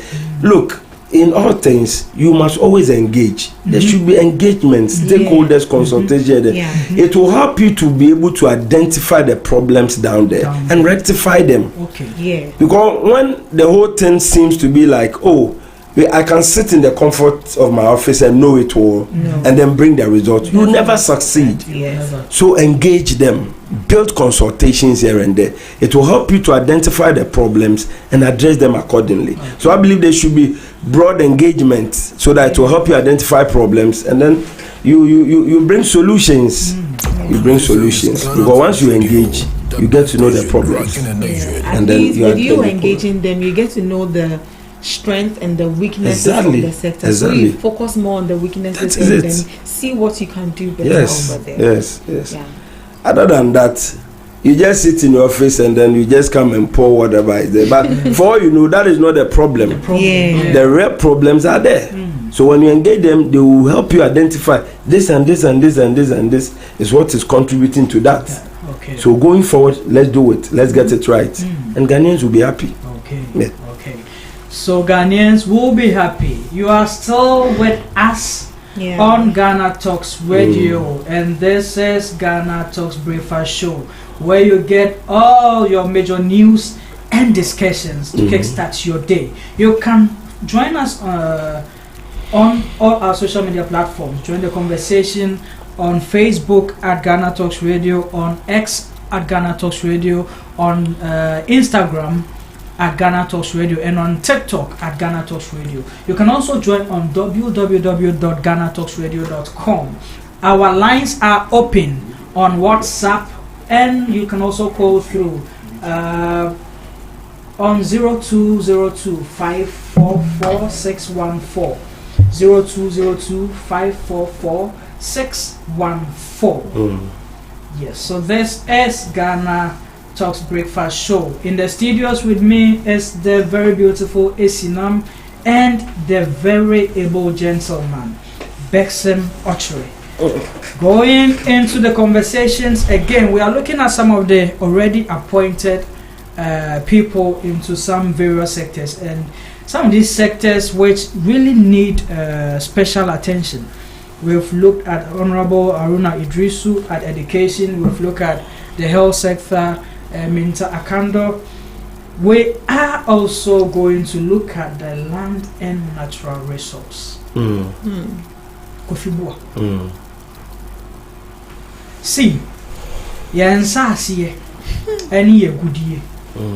A hunsem bebre. A chankri. A chankri. And he is one of the people that anytime he makes a submission in Parliament or floor of Parliament, people get excited. You see the public, Papa, on your casa. Let's take some of the things he went through during his vetting. Do you really think it was necessary? Ghana Talks Radio, number one. For him to get vetted or approved. Well, it's politics here. So at every point in time, you take decision on certain things. I don't think Ghanaians should begrudge him so much. Maybe at that point in time, based on the comments he made earlier, he doesn't want to stand by the very comment again. You know, the so to put it, the discretion lies on him. So I think Krasi Maka, you just give him, you just respect him for that decision at that point in time, so that we make progress as a nation. That is true. We really need the progress, but then you see there are some things. It speaks to your integrity. Yeah, sure. So what cast him? Now you can't stand by it. It puts your integrity, your credibility. Because whatever you said, when you said it, what was the motivation behind it? Because if I am to justify what he just did by withdrawing what he said about the former president, I will say that he did it to get approved. Is that a person we are looking for? No. Someone who will just, so to say, sacrifice his integrity to gain something. Is that what we are looking for? No. These are the kind of people that they will make promises when they are exactly. So yes, we need to move on and make progress, but then as a lead, that's why leaders are different from subjects. Exactly. Because that's position as a leader alone. There are so many things that we consider before making you a leader. Sure. This want to portray to us. So, but I hope going forward he makes amends in certain areas and not fail us. Yeah. And then let us not downplay the fact that the ministry that he's heading or he's about heading now his competence we can't downplay. He can get the work done. Okay. So let's only wish him well. Okay. And then trust that he'll make a difference at that ministry. That is all that we Ghanaians will be looking out for from him. Because see, if our ministry itself, our lands, look at how our lands are being destroyed. And there is a far car right from Enyinem to Masi. Galamsey pizza, you'll be shocked. Very bad. Very bad. And also crossing Adanya Wokronim. It's serious. It's serious. It's serious. And Unim. The first Galamsey, Obeta Galamsey, you two, yes. Baby, I won't trace you. That's the above you. Yeah. And you know, our police station, direct. So, what are they doing about well, that is what we are yet to see some action being taken by Honorable Boa. Because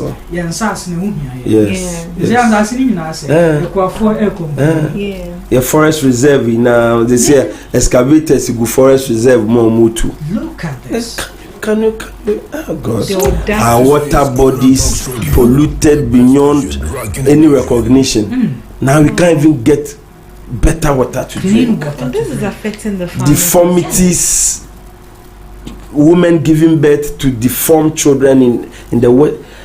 Look, Honorable Ama Kwesibua, a lot is demanded from you, or you have to step up your game in the ministry that you've been assigned to. Seriously, we can't fail. You can't fail Ghanaians. You can't fail Ghana because it's a very challenging environment that you've been placed. So please, we trust you to make a difference. Yes, okay, make a difference. Before we move on, let me read some comments on our YouTube channel. So this is from Miss Sharon Kalaji. She said this is a very good show. From Dave Pixel, I see you dressing now. I see you too, Dave Pixel. Yeah, so thank you for joining us on GhanaTalks Breakfast Show. Thank you. We thank all our viewers and audience and listeners for tuning in this morning on GhanaTalks Radio and with us on GhanaTalks Breakfast Show. #1. Galamsey. We can't talk about the lands and natural resources without Galamsey. The previous governments we saw portrayed as if they were tackling Galamsey. It's actually turned out that the people we were entrusted to combat Galamsey were the ones behind the Galamsey. What do you think the new minister, Kwesibua, should do to combat this menace? At one time, I was listening to this man, Bernard Enimbesi, a communicator for the NDC, and he was saying that Galamsey no enye idea. Eya trasa ase nipa ni beja itu. Etisa cocaine. Sa wo ko social ones eya din se beja. Now, enema kotu. Mena ka credit me the call market. Menya sika ebetum sustain me. Bi ebetum kra atoka ama me. Once me koy, na menya no. You are telling me.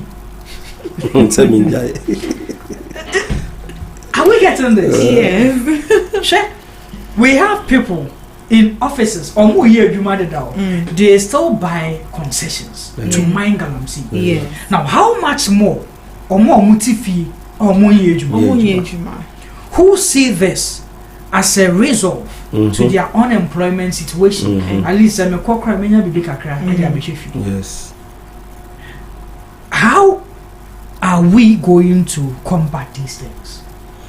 The new minister, what are some of the things that he needs to do to combat this menace? Well, you see, this Galamsey issue, I have so many reservations on this kind of canker.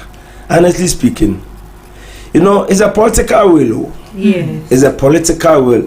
Until the politician will mind up that, look, I am going all out and I'm backing my words with actions, you can never get to the root of this canker. Wow. It's a political will. And both the NDC and the MPP have failed in that regard. They failed. They are all accomplices. The two governments that past and present. You can only hope for the best. We can only hope. Because these campaigns and then the big men, most of them are wearing these political colors. And they are operating even within. So, it's God should have mercy on us. Seriously.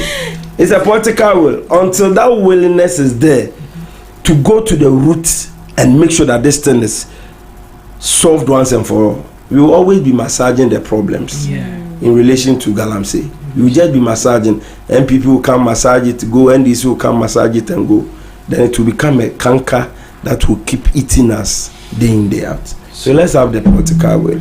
I believe, Boa, when the political will is there and it's marshalling all forces to get the results, at least he can use this to make a name for himself. Yeah. And honestly, whoever takes on Galamsey, and even if not all being solved, a portion of it combated to a certain level, Ghanaians are going to hold that person very well. Because at the end of see, make us a crowd is if you haven't had first-hand experience, when we are saying it, you won't understand. So, Cape Coast, Takrade. Before I will branch it to a Wasa. Very well. Sapran, first. Very well. So we need prana. Immediately after the toll booth. So we need prana. Very. It's serious. That's your coffee. I'm from Chebi. That's where my daddy hail from. And typical of Achim, we always pride ourselves Achim Kwana na menum brim. Sisi anu ntumi num brim. Sisi akreni say we use sa kasa ne biem sa Achim Kwana na menum brim. There is no brim a okwa.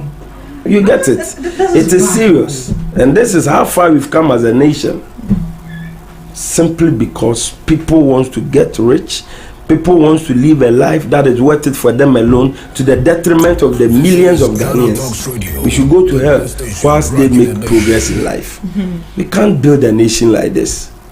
We can't build a nation like this. Do you think it's greed or it's just...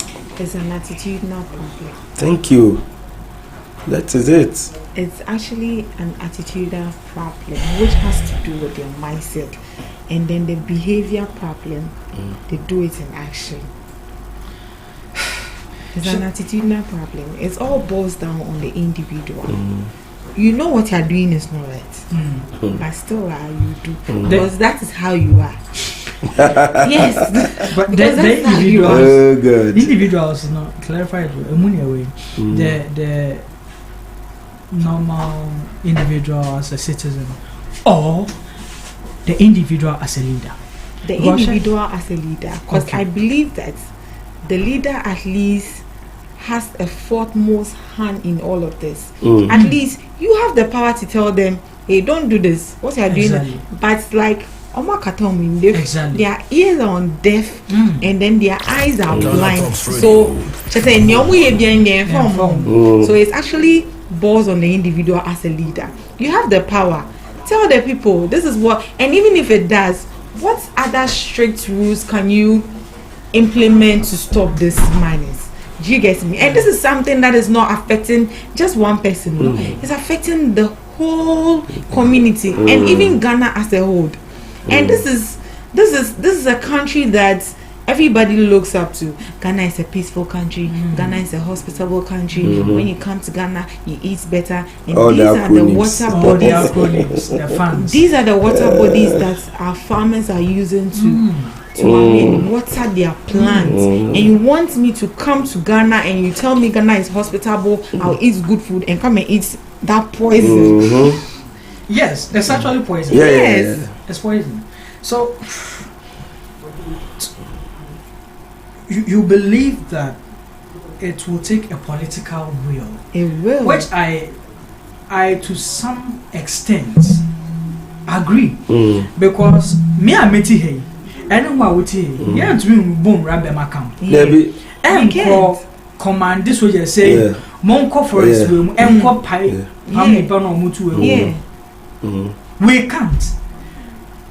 The government, the president, the minister of defense, whoever, minister for natural resources and lands, these people have the mandate to do these things. So if you have the power and you are not doing it, definitely you don't have the will to stop it. Sure. So we need someone who has that will to combat this the right way. Look, journalists, we go there every day, make news of it. We even get beaten, they attack us, and yet nothing is done about it.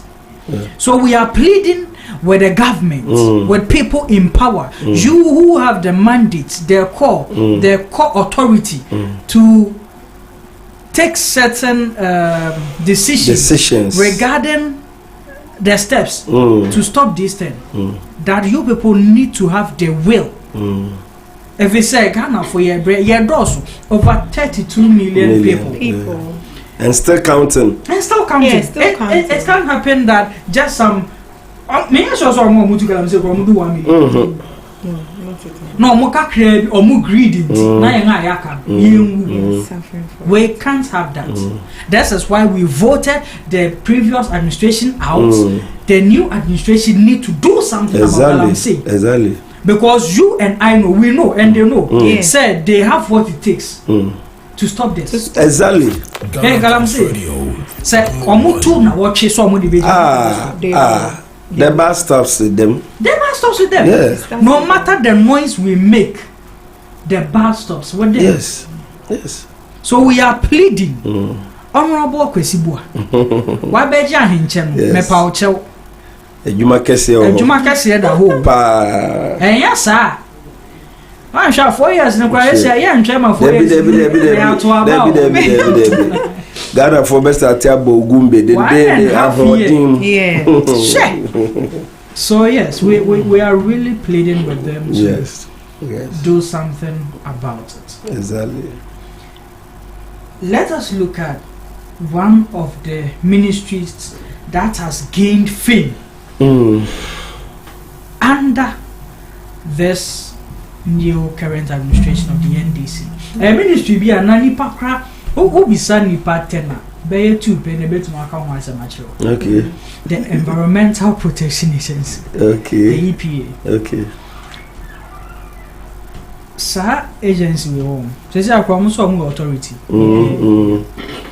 As one of this is the stakeholders the best station rocking the nation. The Ghanaian environment as a whole. And this environment it embodies agriculture because it embodies our water resources, our lands, and our sanitation, everything. Yen share and pay critical attention to this authority. For previous years and governments, we haven't really had any conversation about such agencies or authorities before. But the newly appointed CEO to the EPA, Professor Mahama Brown, within the space of 2 weeks, the highlights are Odia Bressa agency authority. I'm shocked. She's been touring all across Ghana. Awesome. Especially on Galamsey related areas. Awesome. Getting first-hand experience on what is on ground. There you go. I really wish her well. Sure. If I honestly, I really wish her well. Sure. She's clearly justifying the appointment of women into power, which has been made by the president. And see, I am hoping, sir, whatever she's doing, all the stakeholder consultation she's taking, all the steps she's taking, it brings out some results for the country because very well. Very well. These people are responsible for the protection of our environment. But Omada, Tembia share natural resources and lands for CC. But the EPA are the people who are to spearhead these actions. Yeah, they are. Some of the things that they really need to look at are the sanitation in Accra. They really need to look at it. They really need to. Yes, the Environmental Protection Agency or Authority have been active in the past 2 weeks after the newly appointed professor took over. That's fine. So yeah, I don't know if you know anything about her that you want to speak of. Not that much, but I think somebody into an academia possibly has read a lot, has engaged a lot in issues of the environmental protection. So I believe she has a lot to bring on the table, maybe from her background. Kudos to Honorable Kokofu when he also had a lot. At least there was a great impact he also made during his tenure at the place. So we can only wish the professor well to succeed and then make a positive impact at EPA. Yes. Professor Nanama Brown, wherever you are that you'll be listening to us, we want to wish you well. We've seen what you are doing in this short space of taking over or taking office, and we are with you. There will be a time because you near so especially we at GhanaTalks Radio, you near so with man on dive every day. She has something. So yeah, workaholic. She's not sleeping on the at job. all. And I think the other ministers should also look at it. Yeah, they should follow suit. They really should. So this is GhanaTalks Radio. This is GhanaTalks Breakfast Show. You are still live with us on GhanaTalks Radio. You can still join us on the conversations on our social media platforms and also on WhatsApp. Our WhatsApp line is 0202544614. 0202544614. You can as well log into our website on www.GhanaTalksRadio.com. Also at GhanaTalks Radio on Facebook, at GhanaTalks Radio on X, formerly known as Twitter, on GhanaTalks Radio on TikTok, and on GhanaTalks Radio on Instagram. Essie. Yes, Omar is finding difficulties mentioning X simply because he misses his ex.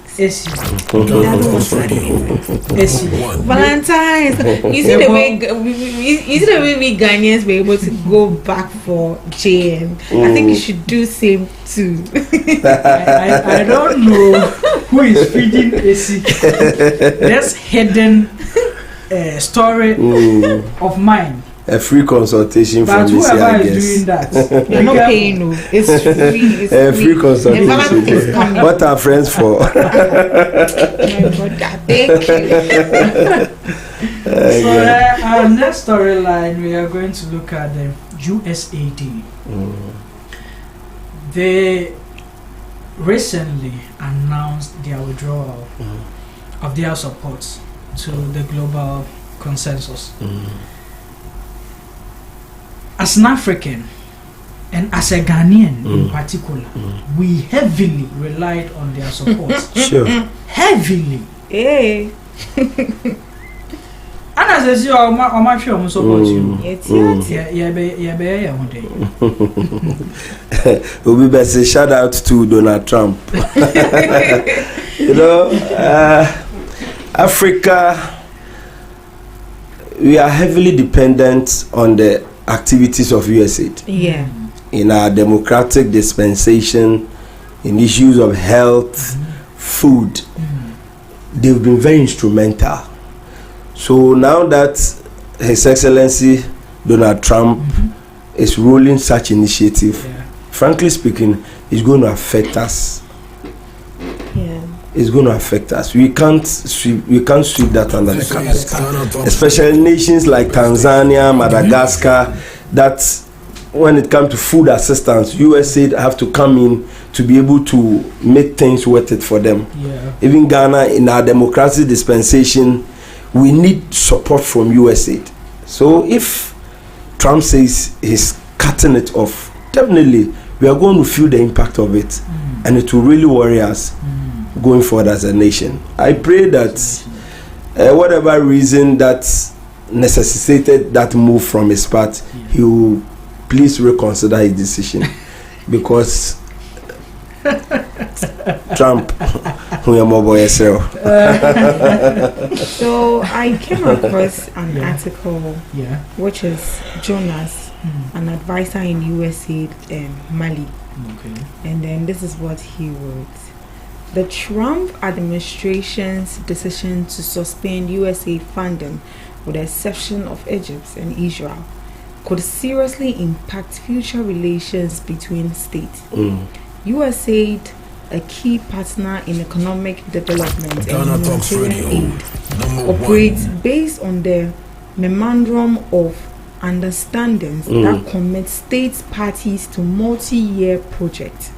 By cancelling these commitments through a unilateral executive order, Washington is sending a contradictory signal, weakening the trust of partner governments and potentially making them reluctant to engage in future collaborations with the agency.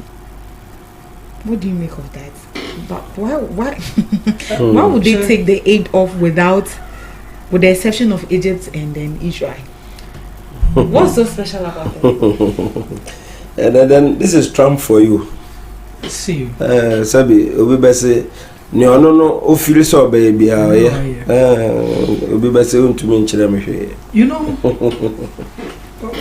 yes, this is going to affect a lot of people. That is a big blow. Very a very big blow. Very. And I think it's also a wake up call. You know, that is where I built my resentment for this. Okay. There should be a wake up call. That should be especially African countries. See, we are the biggest continent. Why should we be dependent on other people? What don't we have in Africa? What don't we have in Africa? You just mentioned it. What don't we have in Africa? And for so many years, after most of us gaining independence, we are still dependent on these people. That is it. So what was the independence we were fighting for? You see, PK, I was extremely excited when His Excellency Nana Addo Dankwa made a profound statement that we are building Ghana beyond aid. It was very profound. And some of us were expecting him to put things on the wheel to give us the results. But for me, it just became a mere political talk, not backing it with any seriousness to make it a reality. So just as my colleague just said, it's a wake-up call. It should be. We need to wake up and do what is right and do the needful. Because we can't always tie our apron to the strings of these people. And when they say they will not give you the chance, then you find yourself wanting. Let us wake up as a nation. There should always be a starting point. Let's start from somewhere. Successive government will come and continue. Let deliberately try to align and position things to be self-reliant. Other than that, we will always be holding our boats, going to these people to be begging day in, day out. As a lunch. Look at what the article you just read. That's from Emalian. Yes. And you see, so does this sound as a wake up call to you?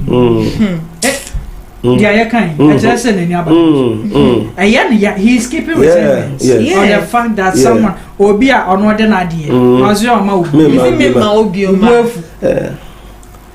Instead of you, okay, so go back to the drawing table. Go back to the drawing table and then find a way out.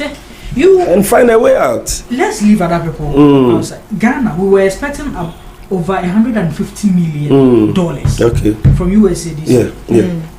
$150 million. That's no joke money. And yes, that's a lot. Yes, that's a lot. Now, every year, cocoa alone used to generate us as a country $500 million. This is we are relying on $150 million from USA. Your cocoa. It's remaining $500 million. See a year much more than that. Now we don't only have cocoa as our resource of generating revenue. We have other resources. We have oil now. Yes. We have gold. We have diamond. We have bauxite. And to say near Messi a here. Are we not going to be independent from these people? That is it. Financially, so what is all this? Because Obia action and more. We are crying more than they believe. That is it. That should tell you how dependent we are on them as a nation. Very bad. Yes. So very bad. Yes. And the funny thing is, let's go and ask the government.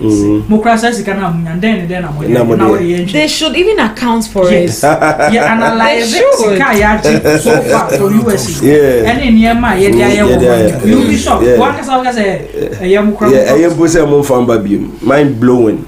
You be hearing mind blowing testimonies. So, see, Ghana, this is a wake up call to us. This is not something we should be crying over. In fact, because ebema ye ni aba ye ho so say sebi enyan sebi ewo ye tikwa and it also sanity. I don't even know how to put it sanity. But it will sound as to us because we have so many resources that we can actually rebuild ourselves from without depending on anyone or any country whatsoever funding.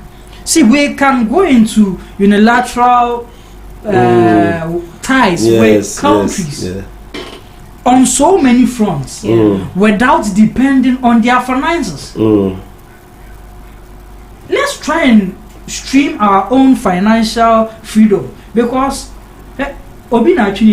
someone follows it. What I say about that is it. Another country will follow with something that they're also not going to provide anymore. Nasabi Abrabo ayebo kura say o adamfo is always dependent on you.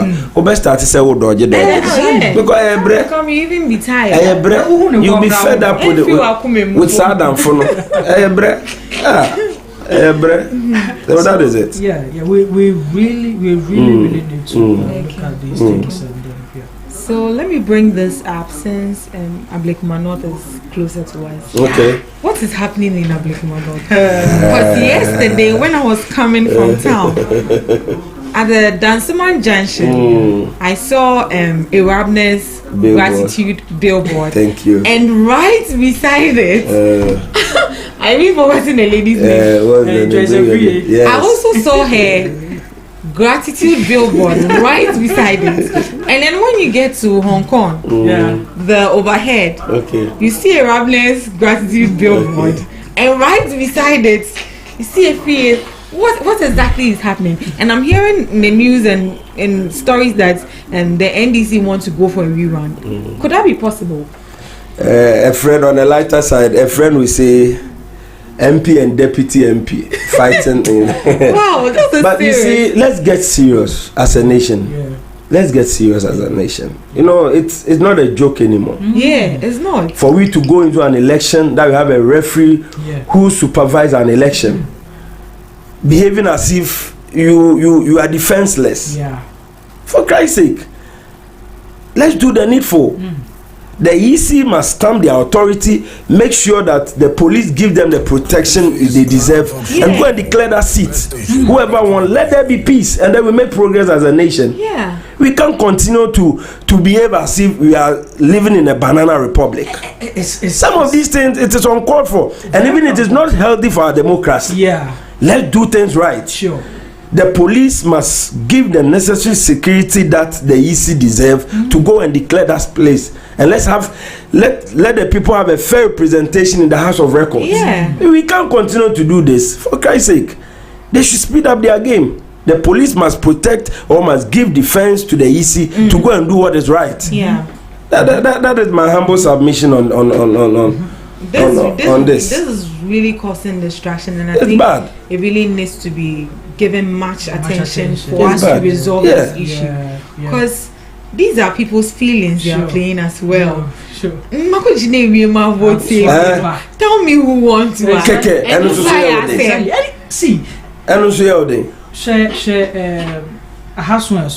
it's one of the biggest and the people are here to have a representation in Parliament. That is bad.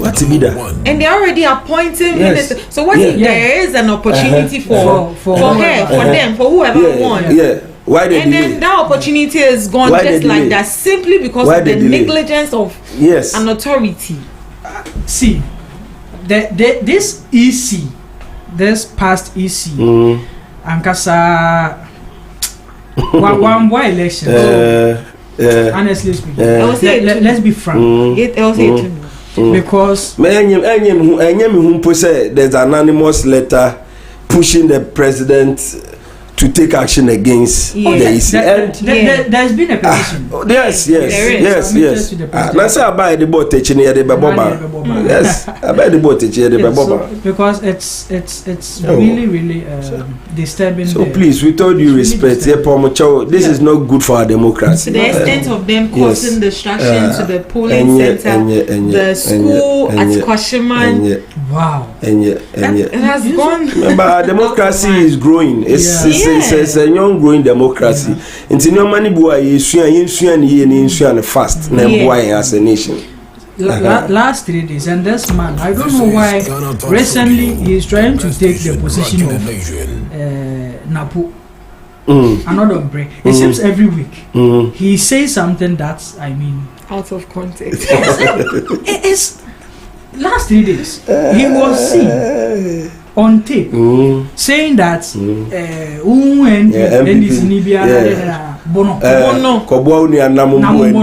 as a leader you are the cause of such violence. As I said, we have a banana republic. Show of muscles. He went on to say that, and you're not even shy. The video was there. Say it's not uncle declare Ablekuma Central NPP. The new administration will never have peace in Parliament.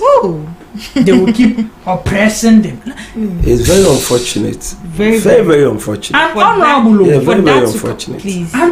I think that honorable. We need to be selective with the people we call honorable, because this is so. Because most of them, they are dishonorable people. Yes, so they don't deserve the title honorable. They are dishonorable. You know, these things Anna insight into Tokabu Obum and Antoko Robi and Nisha said, Ebini Boku. Yes. Obisa and Kolani be no Musho. They don't know they hate each other. But they've come to inherit it. Sana Niama Webe, as some of your kind, and you NDC ni so also making another statement. Say we NDC now NPP ni attack we defend. That is it. And so baby sorry. And so violence will beget violence. Is that how we want to drive as a nation? That's it. It's not worth it. See, it's not nice for a democracy at all. The Electoral Commission, in collaboration with the Ghana Police, IGP Agufudampare, you are still in position. I don't know why. It's a wake-up call. See, it's a wake-up call. You see, something baffles my mind sometimes. I don't know if I am the only one that have observed this. I quite say Ghana, police becomes ineffective in their work, in their line of duty. Now, because I don't know whether there will be a change from the realms of the hierarchy. Obia wants to play safe. I think, but we still have a country to govern. Exactly. We have a country to govern. The needful ought to be done.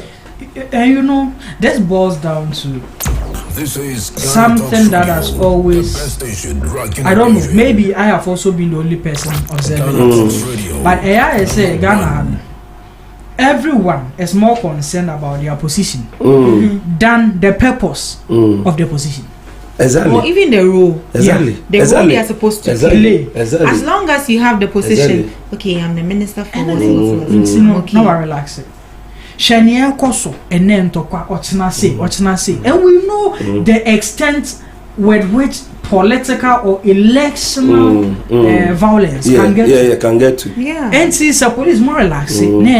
Or you see, men are maybe we need to put our feet on ground. Yes. We really need to. They should do something. This we all said now. What you do?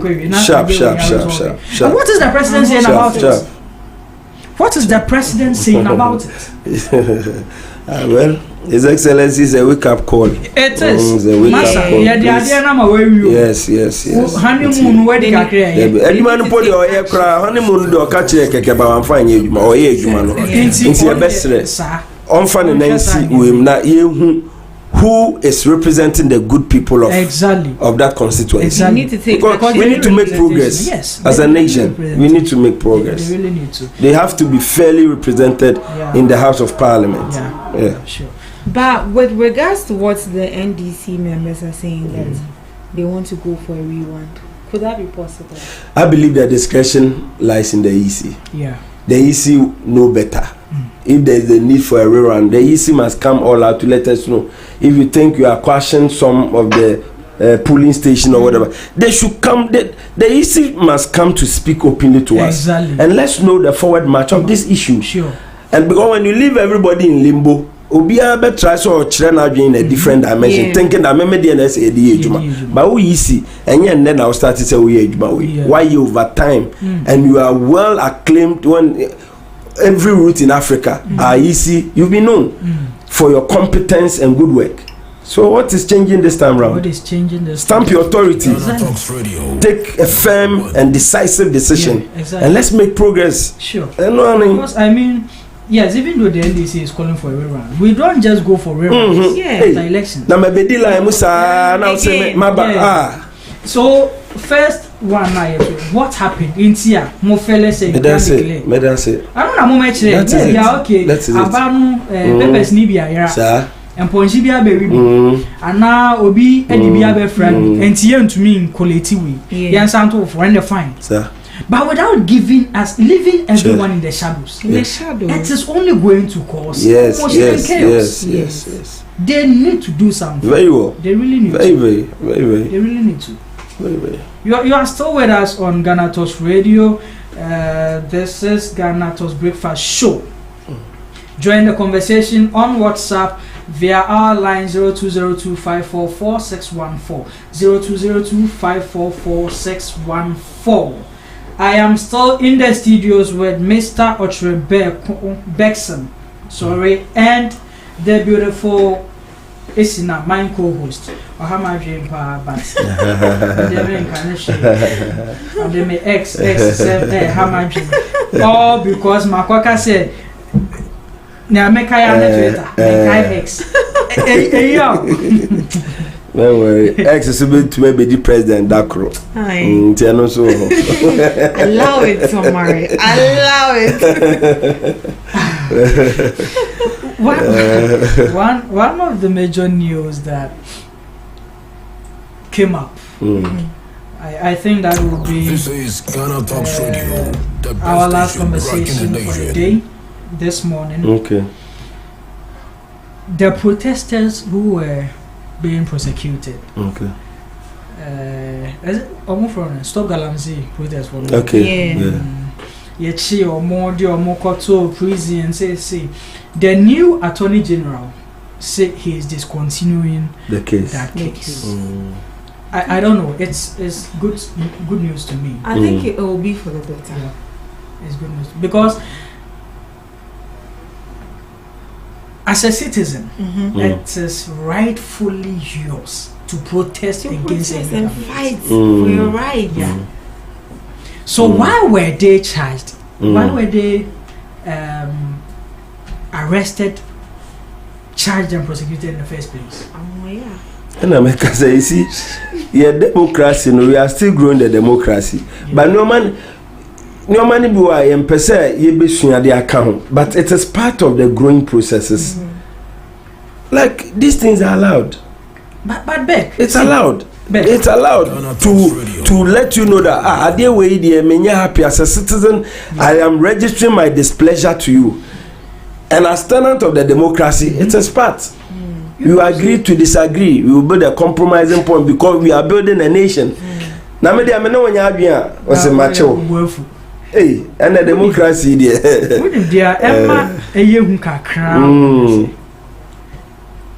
This is not the first time. Yeah, protest. That is it. Yeah. In fact, there are people who were in power. Sanity. You can't or more protest. Or more protest. Kumpre kosheme prekone. Yes. His Excellency Nana Ado Beji din wa Ghana because of protest. Yeah.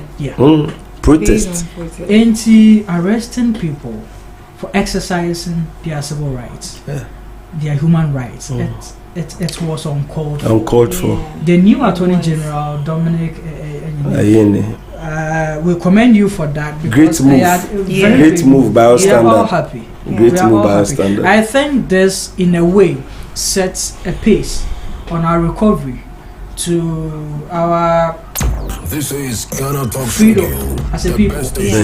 Because I say under the previous government, people were even afraid to speak up. Now, because national security that's essentially the accord. It's a decade of silence. Exactly. That shouldn't be. Give us memories of the past. You might be a see as a mind young pese, yeah, bet was some beam. I think the NCC also has a role to play in this. They should come up and then educate us on our civic rights and responsibilities. Exactly. But I think they have a role to play. Exactly. Well, for yes, me, they do. Yes, they do. Yes, but even though they do, do you think this problem emanates from the fact that we as a citizens don't know our rights? We know. In fact, the people who led that charge, the protest, they knew perfectly well that this was their right to exercise. Yeah. But the authorities rather infringed on that right. Yeah. And I think we need to revisit our constitution. Okay. Yeah. We need to revisit our constitution. There's been a committee set up to very well. To reform the constitution. We all hope that it brings something positive. But very well. I am surprised. I was hoping to see Tachuchi Kata on that team. Wow. Yeah, honestly, I was hoping to see. The Leonard Chikata. He has a lot under his sleeve. But well, I believe that going forward, their input too will be considered because there's a committee going to work, so they will definitely be soliciting views and opinions of people from that. Yes, so it will help that people like him, their views will always be heard along the line and then be part of the decision making. Because rightly saying, most of the things in our constitution have outlived its purpose. So there is the need to. So it is in order that we are having this constitution review committee to come so that those aspects of the constitution that have outlived its purpose, we just take them out and then we just replace them because we be say and we need to make progress and continuity. Into new money over time and we need to make amendments and then papa I think that's the way to go. That is the way to go. This is Ghana Talks Radio, and you are tuned in with us on Ghana Talks Breakfast Show. It has been a pleasant conversation with my people here. My co-host Esinam, the ever worried Esinam. But she's very beautiful though. Well, yes. Thank you. I'm single though. She's lying. And a big thank you to Mr. Ochre Bexon. Beck medawase papa GhanaTalks radio edawase etiefo nyina dawase se anopa we wonya amre ebeka ye ho ani abetwetwe nkomo. I like, and it's not just because you are here. I always like our conversations. Thank you. Because you are very in-depth and very objective. This is my first time encountering, and I must say I really enjoyed my time. I'm grateful. I'm humbled. This is GhanaTalks radio. So we will. I'm sure that I know you are a very busy man, but we'll be hopeful and grateful to have you on board. Sure. As many as times that you are free. Sure. So thank you. Thank you too. I'm most grateful, extremely grateful. Like someone will say, we are all into this together. Sure. Thank you so much for hosting me Sure. and your lovely viewers and then hearers of GhanaTalks radio. I'm so humbled to be here. Sure. Thank you once again. So it's been a great show. It's been a great show. But before we leave, I want to wish a happy birthday to a very good friend of mine. His name is Kingsley. Hey, Kingsley Browse anyway. You're a very good friend. His name is Kingsley Afrojan. We all call him Ken. Jaffa Ken. Nana, Nankwada, or no pet. And I appear or sit on the unity on Snabby and Nipa Fanage. Maybe a vet maybe also be nice. Hey, Kingsley, but fresh guy. You're not worried, no fit. You're not worried. Now, Empire bonus side, a few way no. Radin and Gopon Bassabe Castle. Now I Amen. Senya esina meka amen with the sexy voice. Kingsley.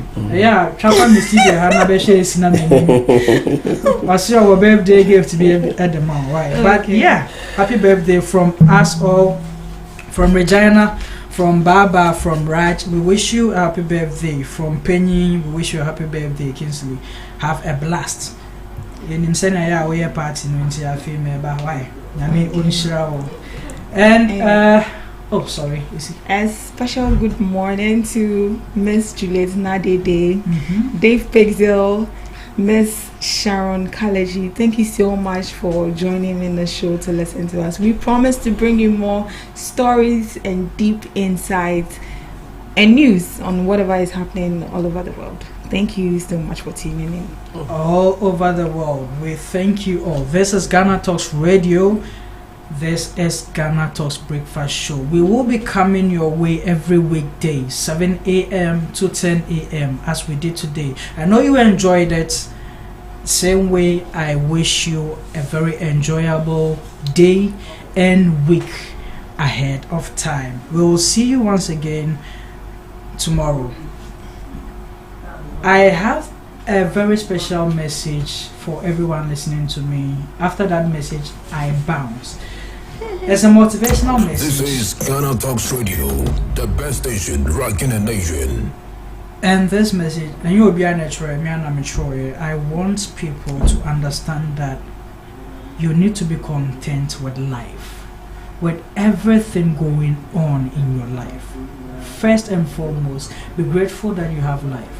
Because if you are given $100 million today, with a timeline of a week to die, which one are you going to take? Will you take the money and die in a week's time, or you are going to refuse that money to live the rest of your life unlimited?